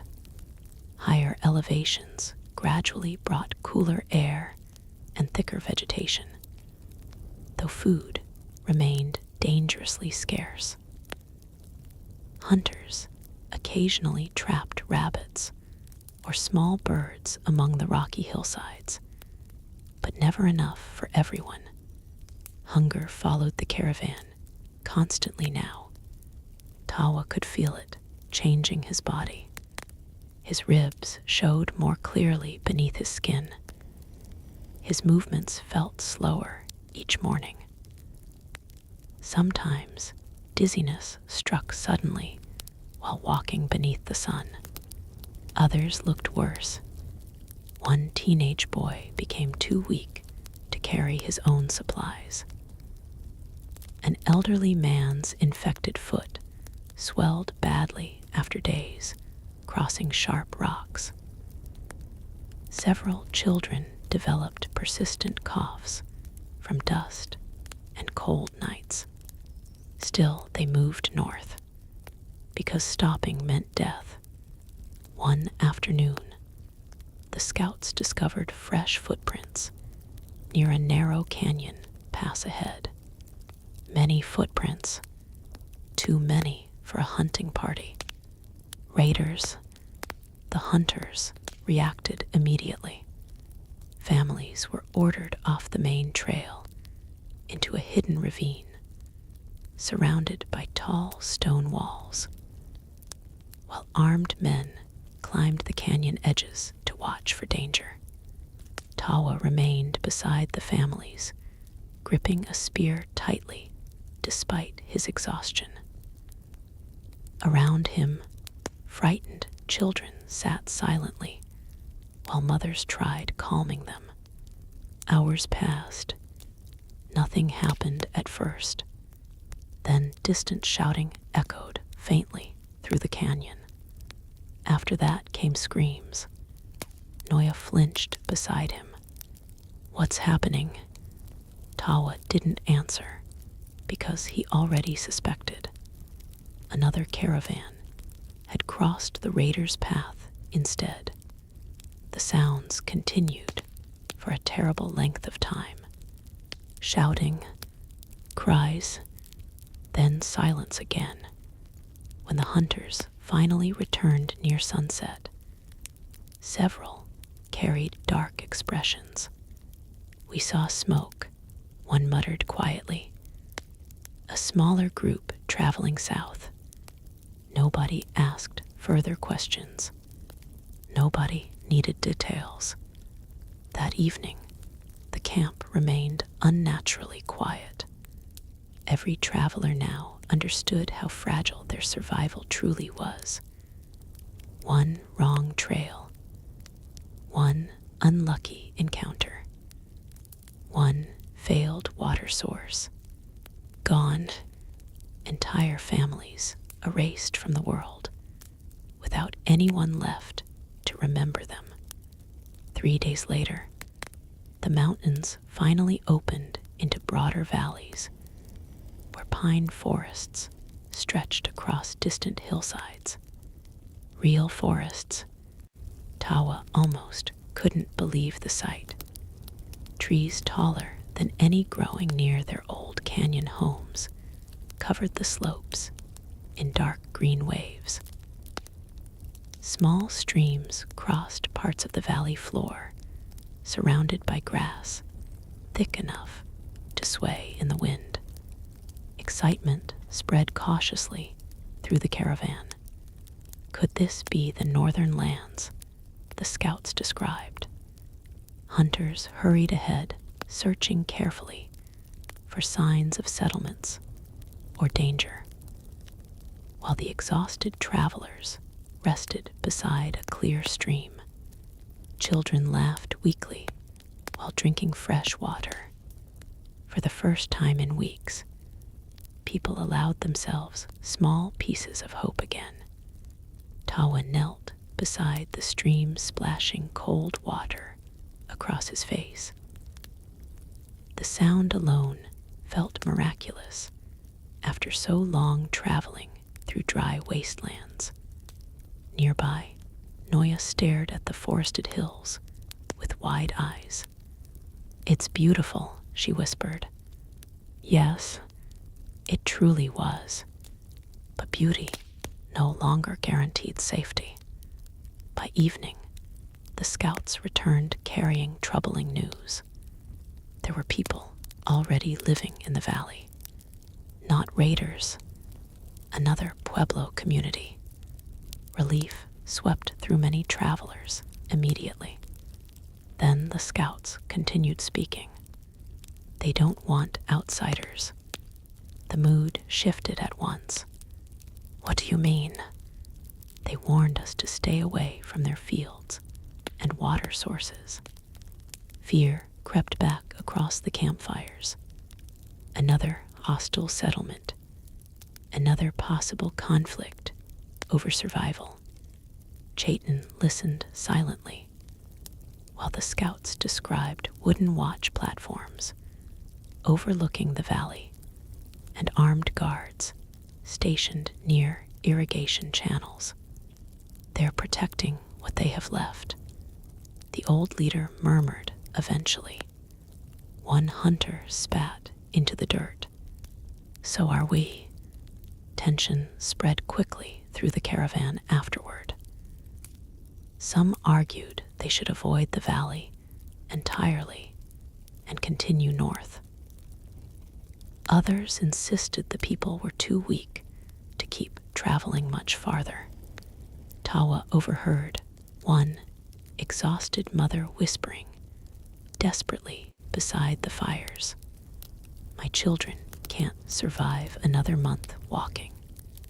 Nearby, several hunters sharpened weapons beneath flickering firelight. Just in case, That night, cold mist drifted through the valley, while distant owl cries echoed from the forests. Tawa lay awake beside his family, staring upward through pine branches, swaying gently against the stars. So close to safety, yet perhaps still impossibly far away. Then somewhere beyond the dark hills, faint drums echoed through the night from the hidden Pueblo settlement, watching them from across the valley. The drums continued long into the night, slow, rhythmic, unsettling. Their echoes rolled softly across the valley beneath the pine-covered hills, while the exhausted migrants sat awake around dying campfires, listening in silence. Nobody knew whether the sounds were ceremonial, warnings, or preparations for war. Perhaps all three. Tawa watched shadows move beyond the trees, while cold mist drifted low across the valley floor. Nearby, several hunters remained fully armed instead of sleeping. The tension among the caravan felt sharp enough to cut. At dawn, Chaitin gathered the strongest men and women near the stream. "We cannot fight them," the old leader said immediately. "Not unless we are forced." Some hunters looked unhappy hearing that. "What if they attack first?" one asked. "Then we defend ourselves." Another man pointed angrily toward the distant hills. "We've lost too much already to turn away now." Murmurs of agreement spread through the group. Chaitin let the silence settle before speaking again. "The people in that valley are afraid," he said quietly. "Just like us. Fear makes strangers look dangerous." Tawa noticed the old leader coughing more often now. Even speaking for long periods seemed to drain his strength. Eventually, Chaitin chose a small delegation to approach the settlement peacefully. No weapons visible. Offer trade if possible. Explain their situation. Tawa's father was among those selected. Before leaving, he knelt briefly beside Noya and adjusted the blanket around her shoulders. "We'll return soon," he promised softly, but his eyes betrayed uncertainty. The delegation crossed the valley shortly after sunrise, carrying turquoise beads, woven cloth, and the last small trade items remaining from the caravan.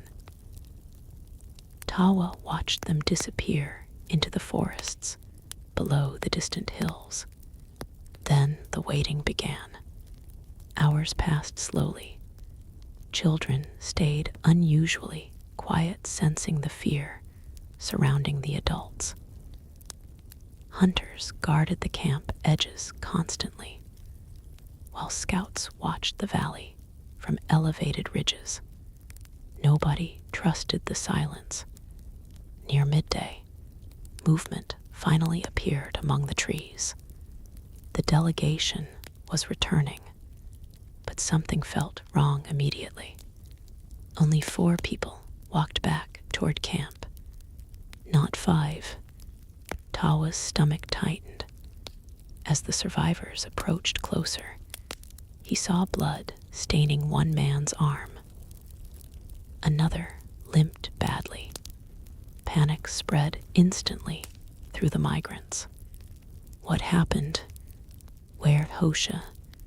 Hosha was the missing man. Tawa's father. The wounded delegation reached camp exhausted and shaken.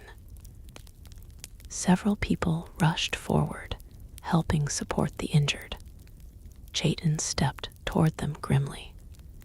Tell me, one delegate swallowed hard before speaking. They surrounded us before we reached the village. The camp fell silent. There were guards hidden everywhere among the trees. They demanded we leave the valley immediately. What about Hosha? Tawa asked suddenly. Nobody answered at first. Then his father's closest friend lowered his eyes.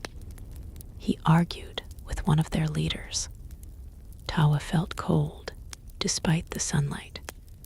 They accused us of scouting their water sources for raiders. The man continued softly. Things became heated, and an awful pause followed. One of them struck him with a spear. Noya gasped beside Tawa. For several long seconds, he could not breathe properly. No, his mother whispered. They kept the body, the wounded delegate said quietly. We barely escaped ourselves. The words shattered something inside the camp. Women cried openly. Several hunters immediately grabbed weapons, demanding retaliation. One young man screamed that they should burn the valley settlement before more people died. The situation nearly exploded into chaos. Only Chaitin's voice finally restored partial order. No one moves, the old leader barked. They murdered him, someone shouted back, and more people will die if we rush blindly into their defenses. Tawa barely heard the arguments around him. His mind remained trapped on one terrible image. His father dying somewhere among unfamiliar trees, surrounded by frightened strangers. No burial, no prayers, no family beside him. Only fear and violence at the end. His mother collapsed near the fire pit, sobbing silently, while Noya clung tightly to her side. Tawa stood frozen nearby, gripping his spear until his knuckles turned pale. Grief mixed rapidly with rage. For the first time since leaving the canyon, he understood how easily people became raiders. Pain demanded somewhere to go. By afternoon, the caravan had divided into bitter arguments. Some demanded immediate revenge. Others wanted to flee north. Before the valley, people attacked first. A few simply sat in silence too, exhausted for either option. Meanwhile, scouts reported disturbing news. More armed guards now patrolled the forests surrounding the valley settlement. The other Pueblo community feared retaliation too. Both groups stood balanced, dangerously close to violence. As evening approached, Chaitin called the entire caravan together beneath a cluster of towering pine trees. The old leader looked weaker than ever, yet his voice still carried authority. We mourn Hosha tonight, he said softly, and we honor him tomorrow. The crowd remained tense and angry, but if we spill more blood here, neither people survive the coming winters. One hunter spat bitterly into the dirt. They already chose violence. Chaitin nodded slowly. Yes, because fear ruled them. The old man stepped forward, leaning heavily on his staff. Look at us. His voice cracked slightly.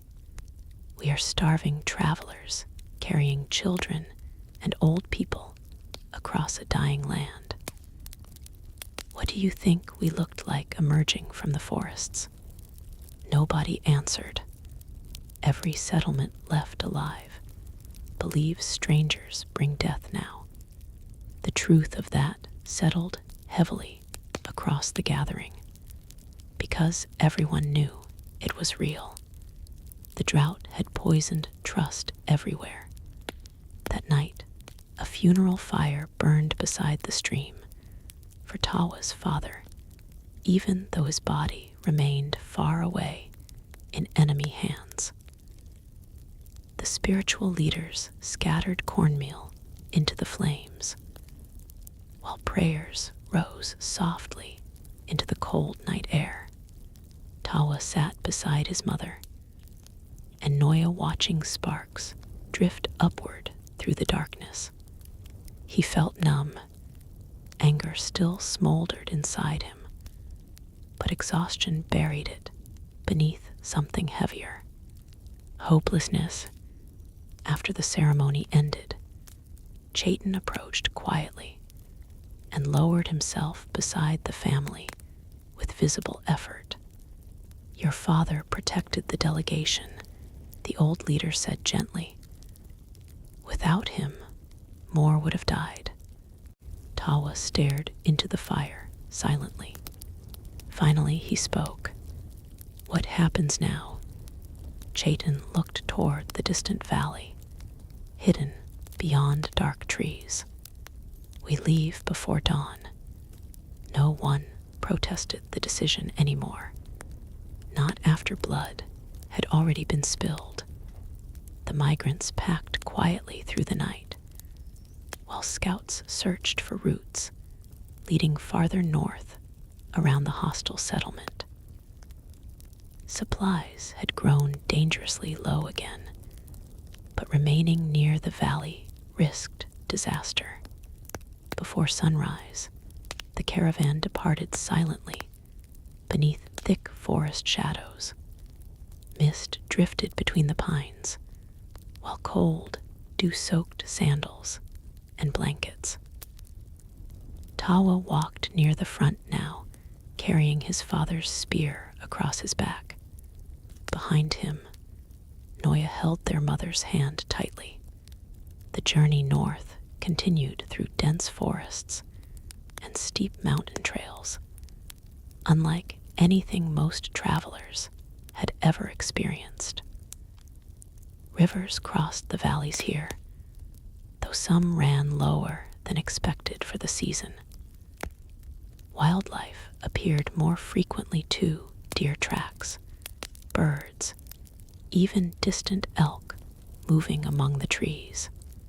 Yet survival remained brutally difficult. Several elderly migrants died during the following weeks. One slipped crossing a wet cliffside path. Another simply never woke after a freezing night in the mountains. Each burial became smaller and quieter than the last. The people possessed little strength left for mourning. Winter also approached steadily now. Cold winds swept increasingly through the forests. Frost appeared some mornings beside streams and along shaded rocks. Families without enough blankets suffered badly during nighttime camps. Tawa changed during those weeks. Grief hardened him. He spoke less, smiled almost never.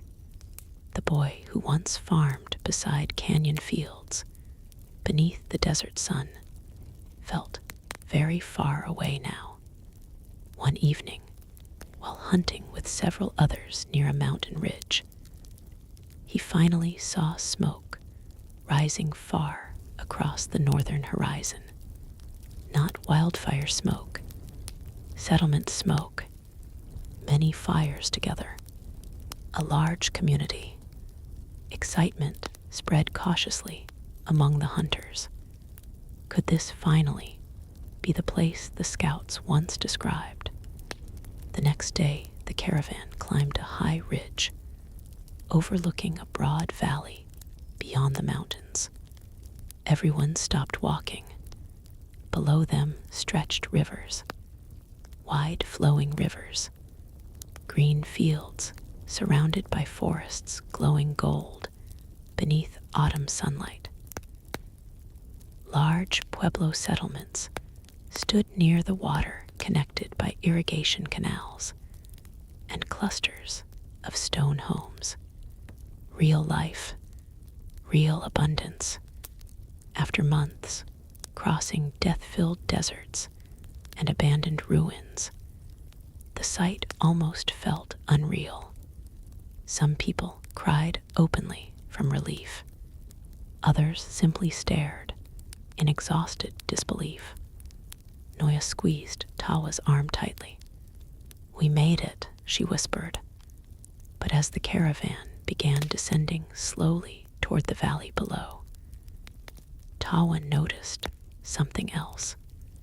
Along the distant ridges surrounding the fertile lands stood watchtowers, and from those towers, tiny figures already watched the strangers approaching from the south. The watchtowers never stopped watching as the caravan descended the mountain slope toward the fertile valley. Tawa could feel unseen eyes following every movement. The land below looked alive in a way none of them had seen for a very long time. Wide rivers cutting through green fields, smoke rising from permanent settlements, irrigation canals reflecting sunlight like strips of silver. It should have felt like salvation. Instead, it felt like stepping into someone else's guarded world. By the time the migrants reached the lower foothills, the first warning signals appeared. Horn blasts echoed faintly across the valley. Figures moved along the ridge paths ahead, gathering at defensive positions between stone outposts. Chaitin immediately raised a hand. "Stop!" The caravan halted instantly. Hunters moved to the front instinctively, though no one lifted weapons yet. The entire migrating group stood exposed in the open terrain, exhausted bodies framed against the green valley below. Tawa noticed something unsettling in the distance. The valley people were not panicking. They were organizing. Fast. Within moments, more guards appeared along the slopes, carrying spears, bows, and stone shields. Smoke signals rose from multiple points deeper in the valley. News was spreading quickly. Strangers had arrived. Again, Chaitin stepped forward alone, slowly descending a few paces from the main group, while holding both hands visible. No weapons, no threats. Tawa watched closely as the old leader called out across the distance. "We come in peace," his voice echoed. "We seek only shelter and water after a long migration." Silence answered him at first. Then a response came from the ridge above. A man's voice, firm, suspicious. "You are not the first to say this." Chaitin lowered his head slightly. "We know trust is difficult. We ask only to speak with your leaders." More figures gathered along the ridge, including elders now visible behind the guards. Tawa could see them debating quickly among themselves. Finally, one elder stepped forward and raised a hand. "You will not enter the valley freely," he called down. "Not without agreement." Chaitin nodded slowly. "That is understood." The caravan remained frozen in place for what felt like hours, while negotiations took place across distance. Messengers ran between ridges and lower fields. The valley people spoke among themselves in urgent tones. Tawa noticed something important during that wait. The valley settlement was not wealthy in the way legends sometimes described. Yes, there was water. Yes, there were fields. But there were also signs of strain. Fences reinforced repeatedly. Extra irrigation. Trenches dug deeper than usual. Guard patrols everywhere. And worst of all, empty sections of farmland left uncultivated. As if there was not enough labor or security to use everything. Even here, life was not stable. It was controlled. Finally, as the sun began lowering toward the western mountains, a decision was reached. A small delegation from the valley descended cautiously toward the migrants. 3 elders, 2 armed guards behind them. Tension rose instantly across both groups. As they met halfway on a flat stretch of ground between hills, Tawa stood far behind Chaitin, but could still hear fragments of the conversation carried by wind. "You carry disease from the desert," one valley elder said bluntly. Chaitin responded calmly. "We carry hunger, not sickness." "You carry desperation," another replied. A long silence followed. Then the valley elder pointed toward the caravan. "How many are you?" Chaitin hesitated, only briefly. "Less than when we began." That answer alone said everything. The valley leaders spoke among themselves again. Tawa saw disagreement clearly. Some feared absorbing outsiders. Others feared turning them away. Eventually, a decision was announced. "You may enter," the elder said, raising his voice. "But not as owners of land, not as equal citizens." A heavy silence followed. "You will be assigned work fields at the northern edge of the valley. You will build your own shelters. You will receive water only after our people are served." Murmurs spread through the migrants immediately. It was not freedom, but it was survival. Chaitin nodded slowly. "We accept." That simple response carried the weight of everything they had endured. The caravan was finally allowed to move forward, but under escort.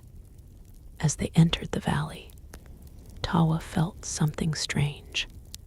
The air was different, moist, alive, richer than anything he had breathed in years. Grass bent underfoot instead of dust. Birds flew overhead in patterns unfamiliar after so long in barren lands. Rivers rushed nearby with steady sound that almost felt unreal. Yet despite all of it, tension remained thick. Valley residents watched them closely from fields and rooftops.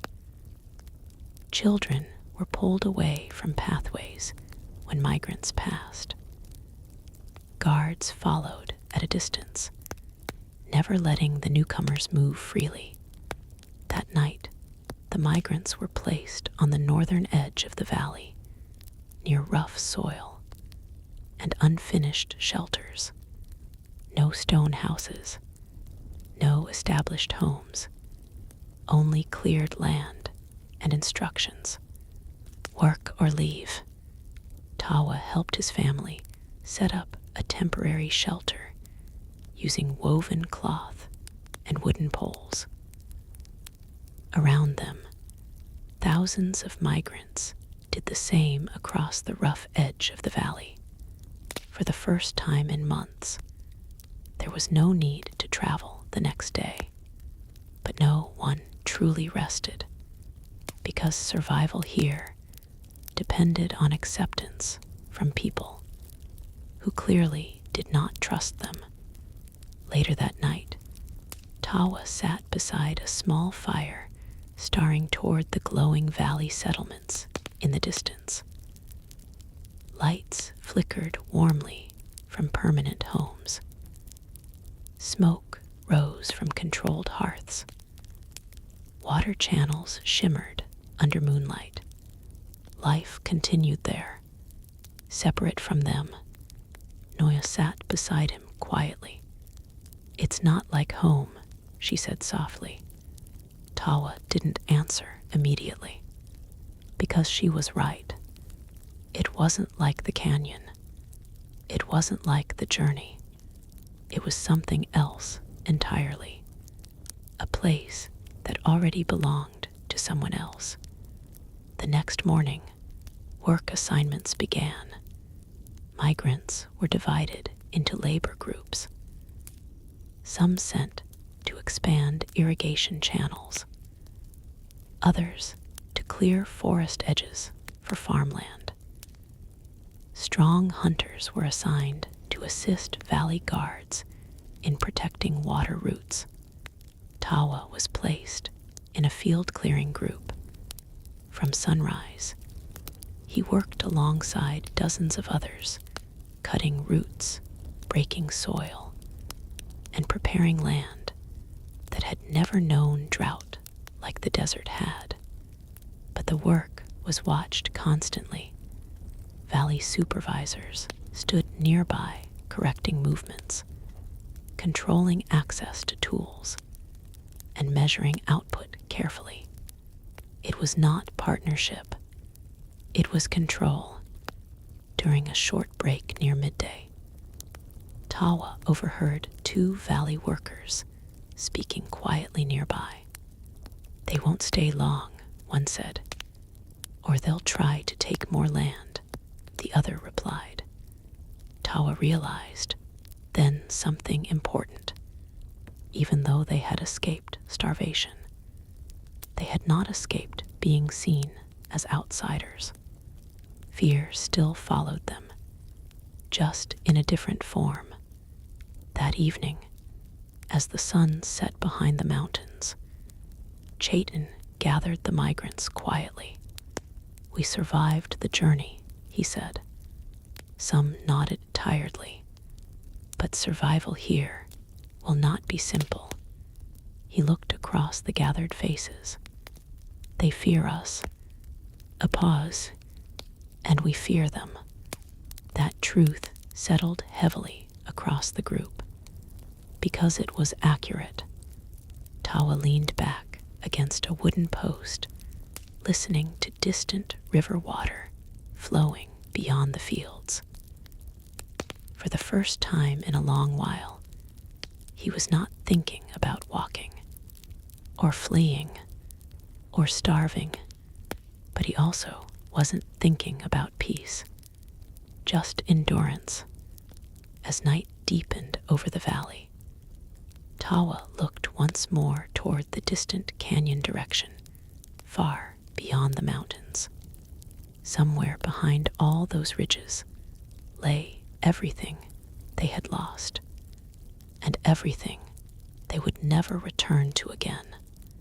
Above him, the stars burned steady and unchanged, watching silently over a people who had crossed deserts, buried their dead along the way, and finally reached a new land, only to discover that survival always came with another kind of struggle waiting on the other side. The days in the valley slowly settled into a harsh new rhythm. Work began before sunrise and rarely ended before the light faded behind the mountains. The migrants were no longer a wandering caravan, but they were not truly part of the valley either. existed in between needed for labor, yet watched like outsiders who might vanish or revolt at any moment. Tawa felt that distance every hour he worked. Each morning, he joined the field-clearing crews along the northern edge of the valley. The soil here was richer than anything he had ever touched before, dark and heavy, with moisture that clung to his hands. Irrigation channels carried steady water, and for the first time in years, seeds actually had a chance to grow without dying immediately under the sun. Yet none of it felt like freedom. Valley supervisors stood at the edges of every field. They carried carved wooden tablets marking work quotas, counting hours, measuring output. When someone slowed too much from exhaustion, they were immediately replaced or ordered to step aside. No one argued. Everyone remembered what hunger felt like too well. Tawa noticed something else over time. The valley people were not united. They were organized, yes, but tense beneath the surface. Different clans controlled different sections of farmland and water channels. Guards from one region rarely spoke to those from another. Even elders from separate districts avoided long conversations. It was a system built on balance, not trust, and that balance was fragile. One afternoon, while hauling cut roots from a newly cleared field, Tawa overheard a conversation between two valley workers nearby. "They are giving them land near the river now," one said quietly. "That's too much," the other replied sharply. "They need them," the first answered. "Our harvest was weak last season." Tawa understood then that the migrants were not simply being tolerated. They were being used, not as equals, as extra hands to keep the valley alive. That realization sat heavily in his mind as he returned that evening to the migrant camp on the northern edge. Rows of temporary shelters stretched across rough ground where stone foundations had not yet been built. Smoke rose from scattered fires, while families prepared small meals from strict rations. Noya greeted him tiredly when he returned. Her face looked thinner again. "We worked near the water channels today," she said. "They don't let us touch the main irrigation gates." Tawa nodded. "That's expected," but she hesitated. "I heard people talking. They think we will be sent away after harvest." That made him pause. Sent away where? She shook her head. "No one knows, just away." That night, unease spread quietly through the migrant camp. Whispers moved from fire to fire. Some believed the valley people would eventually drive them out once their labor was no longer needed. Others thought they might be forced deeper into the northern forests or split into smaller groups. Fear returned, but in a different shape than before. Not starvation, not drought, but displacement. Again, the next morning brought unexpected change. Chayton called a gathering at the center of the migrant camp. His body had weakened further since arriving in the valley. He now leaned heavily on his carved staff, even when standing still. Yet his voice remained steady. The valley elders have agreed to assign permanent sections of farmland, he announced. A ripple of cautious relief moved through the crowd. For those who prove reliable, he continued. That last phrase changed the mood immediately. Proof, reliability, conditions, everything here was conditional. Still, it was better than nothing. After the meeting, Tawa joined a larger irrigation expansion project closer to the river. The water here moved faster and clearer than anything they had seen in years. Stone channels guided it carefully into fields surrounded by protective dikes. For a moment, while standing near the rushing water, he almost forgot everything that had happened before. Almost. Then he noticed armed guards watching from the ridge above. Always watching. Even here, by midweek, tensions within the valley began to surface more openly. A dispute erupted between two valley clans over water distribution during irrigation scheduling. Migrants working nearby were ordered to stop immediately and clear the area, while arguments escalated into shouting matches. Tawa and the others stood at a distance, watching as elders from both sides argued fiercely near the canal gates.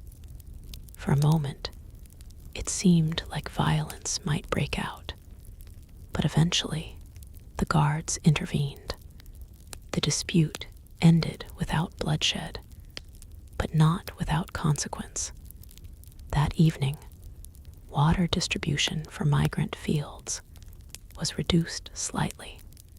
Punishment, collective punishment. Tawa realized then how quickly even stable societies could become unstable under pressure.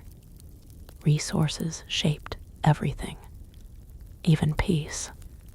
A few days later, something changed in the valley air. Rain clouds gathered far beyond the mountains, small at first, then slowly growing thicker. Unlike the violent storm they had once experienced during migration, these clouds moved steadily and predictably. Hope stirred again, but carefully this time. No one celebrated too early. The valley people continued working as normal, though eyes occasionally drifted toward the sky. Then the rain came, soft at first, gentle enough to settle dust without flooding fields. For the first time since arriving, Tawa saw genuine relief among the valley residents. Not panic, not fear. Relief. Children ran through light rain along irrigation paths. Farmers adjusted channels to capture fresh water. Even guards relaxed slightly along the ridge posts.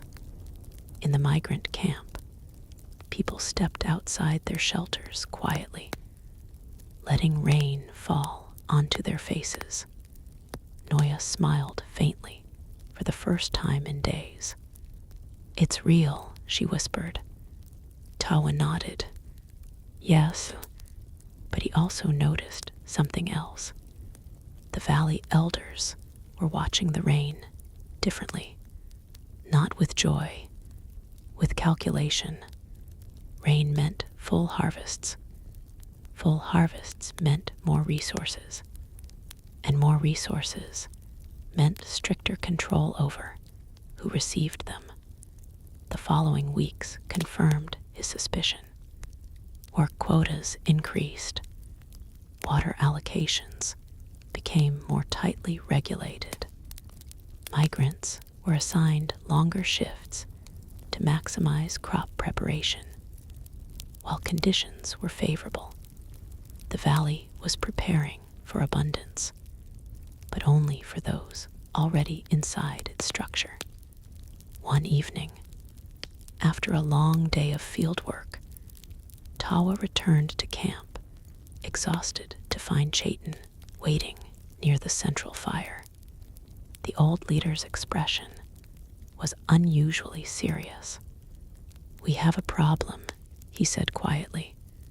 Tawa sat down slowly. "What kind?"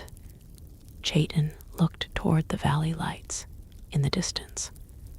"The elders are discussing separation." That word hung in the air. "Separation from what?" Tawa asked. "From us," Chayton replied. A cold silence followed.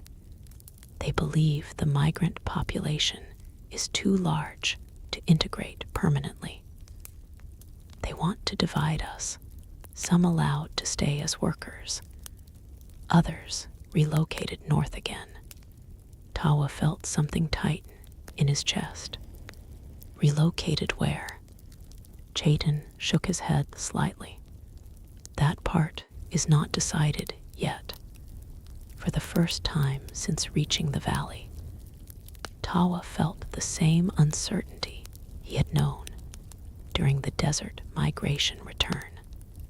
Only now, there was no wilderness ahead to escape into, just controlled land, controlled water, controlled survival.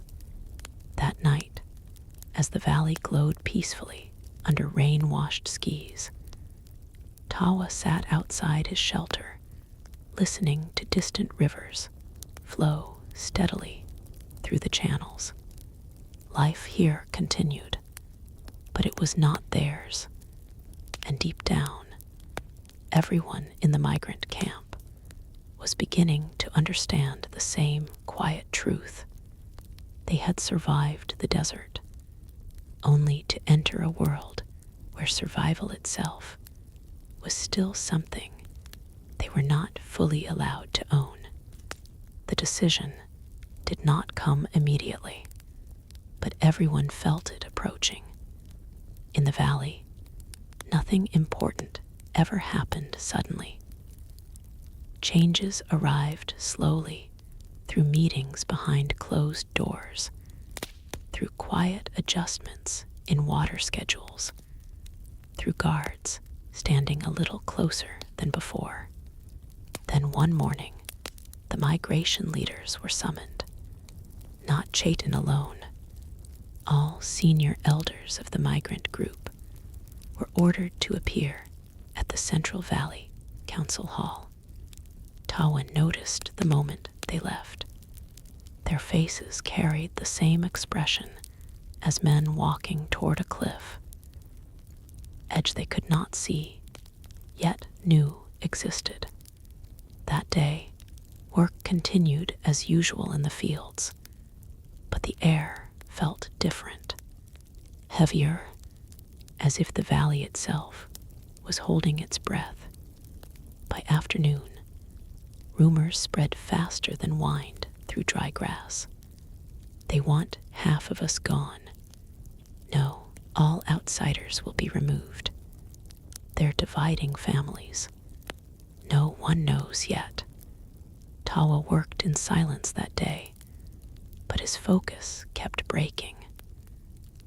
Every time he looked toward the valley ridge, he saw guards repositioning themselves, not aggressively, not openly, strategically, like something was being prepared. When Chayton returned at sunset, the entire migrant camp gathered instantly, even without being called. The old leader walked slowly into the center fire circle and stood there for a long time without speaking. His staff trembled slightly in his hand. That silence told everything. Finally, he spoke. "They have made their decision." No one interrupted.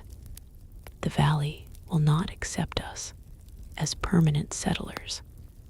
A low wave of anger moved through the crowd, but it did not explode yet. People were too tired for full rage. Only fear and frustration remained. Chaitin continued, "They will allow a portion of our people to remain as labor groups under Valley authority. A pause. The rest will be moved north beyond the mountains." That second sentence changed everything. Noya immediately grabbed Tawa's arm. "North again," she whispered. Tawa did not answer, because north meant uncertainty. It meant wilderness. It meant everything they had already survived once before. Someone shouted from the crowd, "That's dividing families." Another voice followed, "We crossed death to reach this place." Chaitin raised his hand firmly. "I know." His voice cracked slightly for the first time. "I argued against this. I told them what it would do to us." Silence returned, but they fear collapse if too many outsiders remain in the valley system. They believe resources will fail. A bitter laugh came from somewhere in the crowd. "So we are the problem now." Chaitin did not respond immediately. Then quietly, "We are always the problem when resources are scarce." That truth landed harder than any argument, because everyone knew it was not entirely wrong. The valley was already strained. Water systems were carefully balanced. Fields were divided among clans. Even small disruptions could affect harvest stability. And the migrants, no matter how hardworking, were still extra pressure on a fragile system. Still, logic did not soften pain. That night, families argued in every corner of the camp. Should they stay if given permission? Should they leave together? Should they resist the separation? Tawa sat beside his mother, and Noya, listening to the arguments around them while staring into the fire. His thoughts kept returning to one thing. This was not the first time they had been forced to move. First the canyon, then the desert, then the valley, and now a split again. He felt something inside him hardening. Not anger, not fear, something closer to exhaustion, so deep it had become permanent. The next morning, valley officials arrived. Not warriors, not negotiators, administrators. They carried carved wooden tablets listing names. People were called one by one, assigned, separated. It began quietly, too quietly. A woman from the migrant camp was told she would remain in the valley labor group. Her husband, listed under a different group, was assigned to northern relocation. She tried to protest. The officials did not argue. They simply repeated the decision. Final, unchangeable. That was when the shouting began. Then crying. Then panic. Tawa watched from a distance as families were physically pulled apart by administrative orders rather than violence. Guards stood nearby, but did not intervene unless someone resisted too strongly. It was not cruelty. It was structure, and structure did not care about grief. By midday, the camp had become chaos. Names were being called faster now. Groups formed and broke apart constantly. Children clung to whichever parent they could reach before being separated again by lists and instructions. Tawa heard his name, and Noya's, both assigned to northern relocation. His mother assigned to remain in the valley. For a moment, he did not understand. Then reality settled in slowly. His mother stepped forward quietly, already knowing. No, Noya whispered immediately. Tawa felt his throat tighten. Around them, others were experiencing the same separations. Entire families breaking under administrative order. Not war, not disaster, just structure deciding who stayed and who left. His mother placed her hands gently on Tawa's face. "You must go," she said softly. "No," he replied immediately. But she shook her head. "If I resist, they will separate you all in worse ways." Her voice was steady, but her eyes were not. Noya began crying silently. Tawa looked toward Chayton, hopping for intervention. But the old leader only stood watching helplessly, because even he no longer controlled the decision. The valley did. By late afternoon, the separation lines were drawn physically across the camp. One side, those remaining. One side, those leaving north again. Families stood across that invisible boundary, trying to touch each other one last time. Tawa held Noya tightly, while his mother stood on the opposite side. No one spoke for a while. There was nothing left that words could fix, only silence. Finally, his mother leaned forward and placed a small, woven charm into his hand. "For the journey," she said. Noya sobbed harder. "I don't want to go," she whispered. Their mother closed her eyes briefly. "I know." That was all. At sunset, the northern group assembled. Tawa stood among them, holding his father's spear again, the same weapon he had carried since leaving the canyon. Around him were people from every stage of the journey, survivors of drought, migration, and loss. Noya held his hand tightly. Chayton stood at the front of the group, now leading only half of what he once commanded. Behind them, in the valley fields, the remaining migrants watched silently, and further beyond, valley residents observed both groups carefully. No one moved for a long time. Then Chayton spoke. "We walk again." The words were simple, but they carried everything. Tawa felt Noya's grip tight. As the northern group began moving slowly away from the valley's controlled fields, toward the mountain paths once more. Behind them, the valley lights remained steady. Water flowed, fields grew, life continued, but not for everyone. As they climbed toward the darkening mountain trail, Tawa looked back one final time. Somewhere behind him, his mother still stood among the remaining valley group.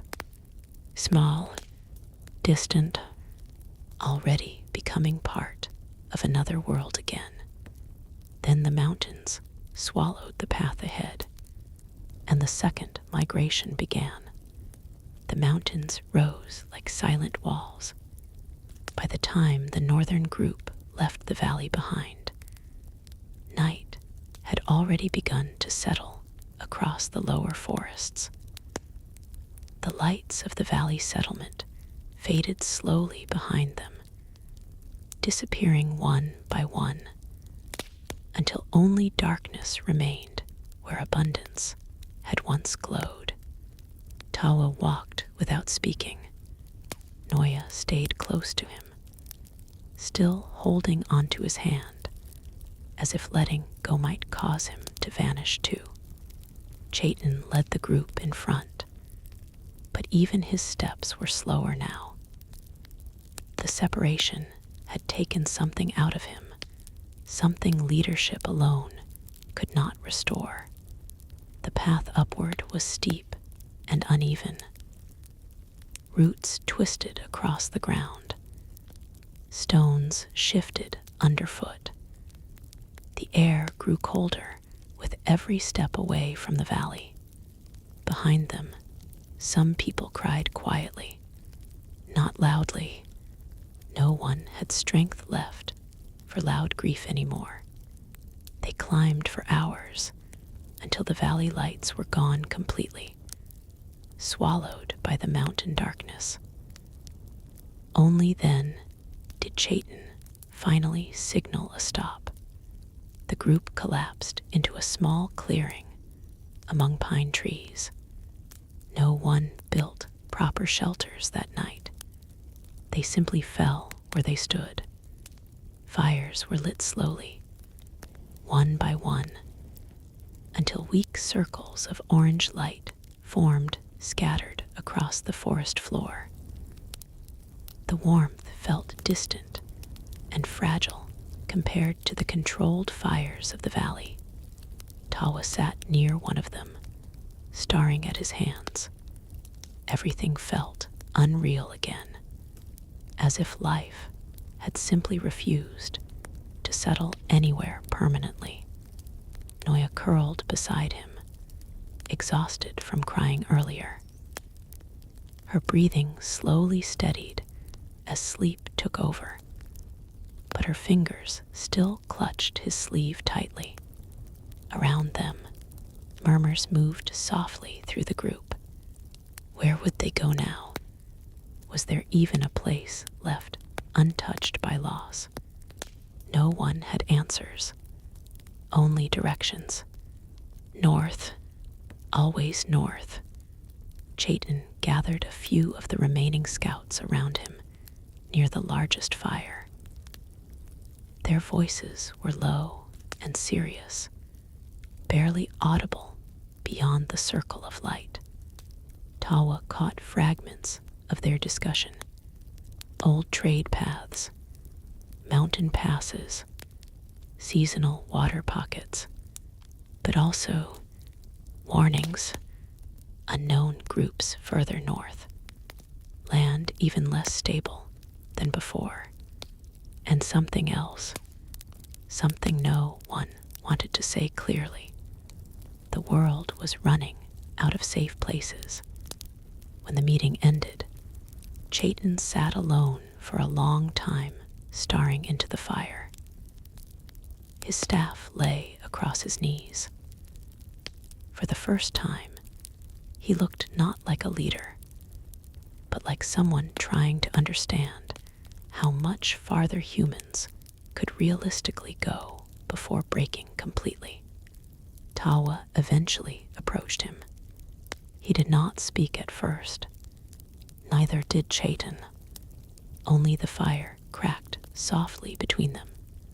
Finally, Tawa asked quietly, "Is there really somewhere left?" Chaitin did not answer immediately. The silence stretched.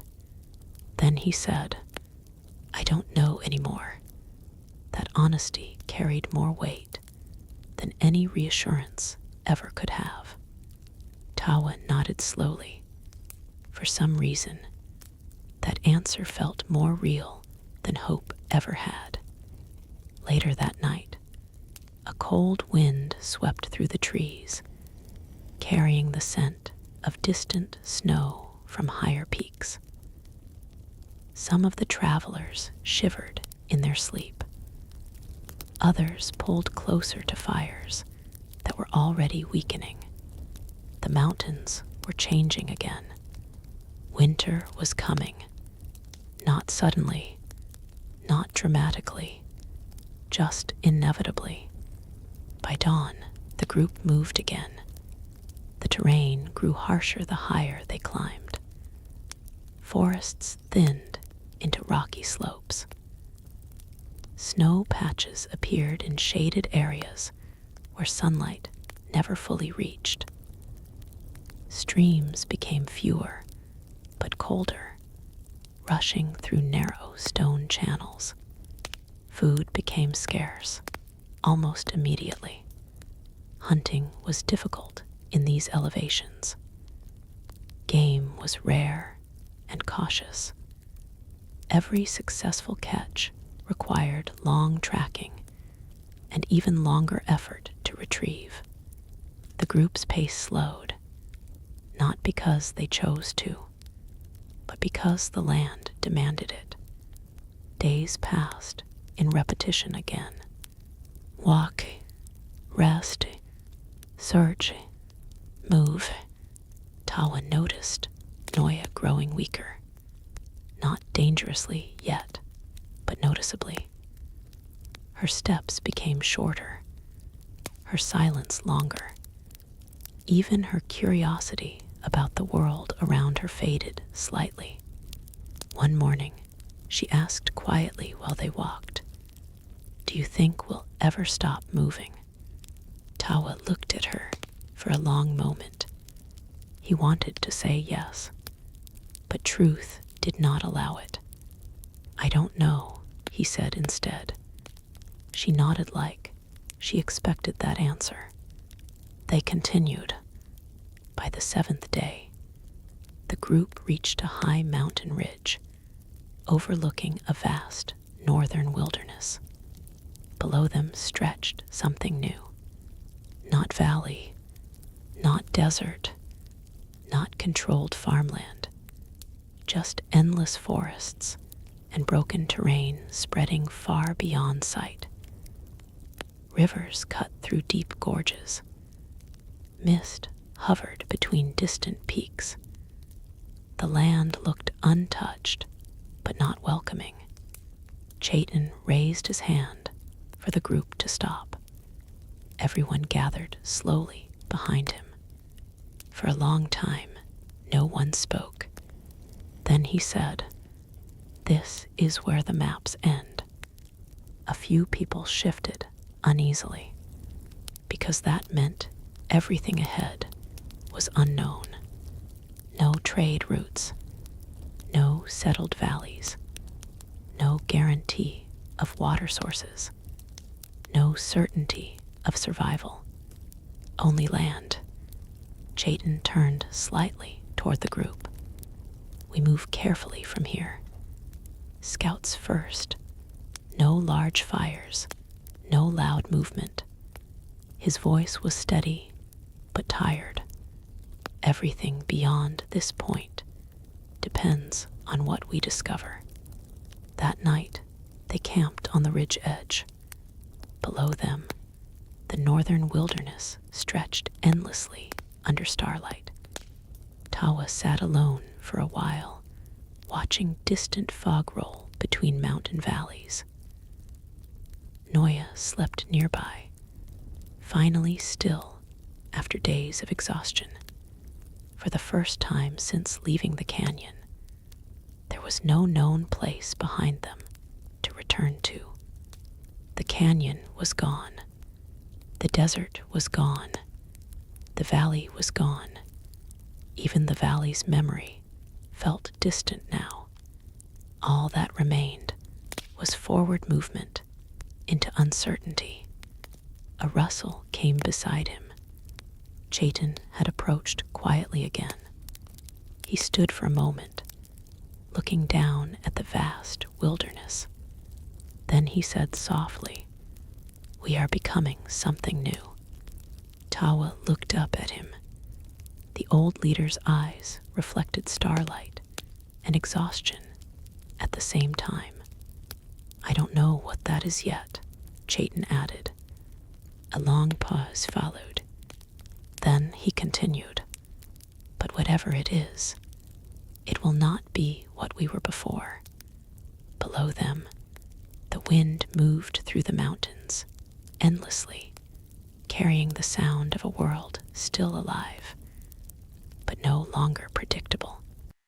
And as the northern group prepared to descend into unknown land at dawn, none of them could know that this journey was no longer just migration.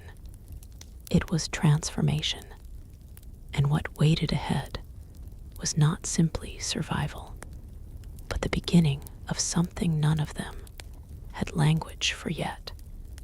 Dawn arrived slowly over the northern ridges, spilling pale light across the endless wilderness below. The group moved with unusual silence that morning, not because they were told to be quiet, but because no one felt capable of unnecessary sound. The descent from the ridge was steep and unstable. Loose stones rolled beneath tired feet. Frost still clung to shaded rock surfaces, making every step uncertain. Several travelers paused frequently, catching breath that felt thinner in the cold air. Tawa stayed close to Noya as they moved downward. His father's spear now felt heavier than ever, not because of weight, but because of memory. Behind them, Chaitin followed at a slower pace than usual. Every few steps, he stopped briefly to steady himself before continuing. The journey had finally begun to take its toll on even the strongest among them. By midday, they reached the forest floor. Everything changed again. The wind softened immediately beneath the thick canopy of pine and cedar trees. Light filtered down in broken patterns through branches far above. The ground beneath their feet was softer, layered with moss and fallen needles instead of stone and dust. Water was nearby. They could hear it, not see it yet, but hear it. A faint rushing sound somewhere deeper in the forest. For the first time in many days, people lifted their heads. Hope returned, but cautiously. No one rushed forward. Not anymore. The group advanced carefully through the trees, following scouts who tracked the sound of water. The forest grew denser as they moved, roots twisting across the ground like buried veins of the earth itself. After nearly an hour, they found it. A river, wide, cold, fast-moving. It cut through the forest with steady force, reflecting the pale sky in shifting silver patterns. For a long moment, no one moved. They simply stared. Tawa felt something inside him loosen slightly. Something he had not realized was still clenched for months.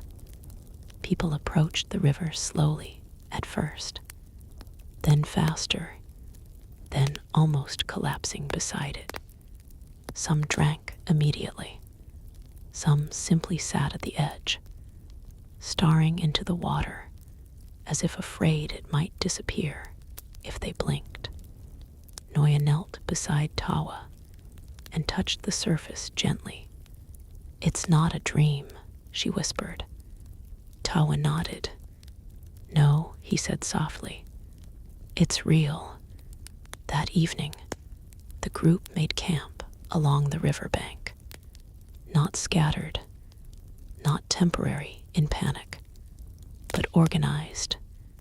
For the first time since the canyon, they were not fleeing or reacting. They were settling. Chaitin gathered everyone near the water. His voice was quieter now, but steady. "This is where we stop running." A murmur passed through the group. Not disbelief, not resistance, something closer to acceptance. "We do not know what lies beyond these forests," he continued. "But here we have water." He looked across the faces of those who had survived everything so far. "We build from here."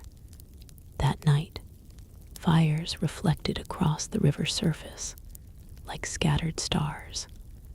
People spoke less about loss now, more about survival, and even carefully about rebuilding. Tawa sat near the river, with Noya asleep beside him. The sound of water flowing steadily replaced the silence that had followed them for so long. For the first time in his memory, the world did not feel like it was collapsing ahead of them. It felt open, not safe, but possible. Chaitin joined him quietly after a while, sitting down beside the river without speaking at first. They both watched the water move. Finally, Chaitin said, "We won't call this the end of the journey." Tawa glanced at him. The old leader's eyes were calm now, in a way they had not been for a long time. "This is just where it changes direction," he continued. Tawa looked back at the river. After everything, the canyon, the drought, the valley, the separation, the endless migration, those words felt strangely fitting. Not ending, changing. Chaitin stood slowly. "Tomorrow we begin building." Then he walked back toward the fires. Tawa remained by the river a little longer, listening, watching, breathing. The water kept moving forward without hesitation, carrying pieces of the mountains into unknown lands beyond sight. And as the stars rose above the northern forests, the last remnants of the migrating Pueblo people finally stopped running. Not because the world had become kind, but because they had reached a place where, for the first time in a very long time, they could try to exist again instead of simply surviving.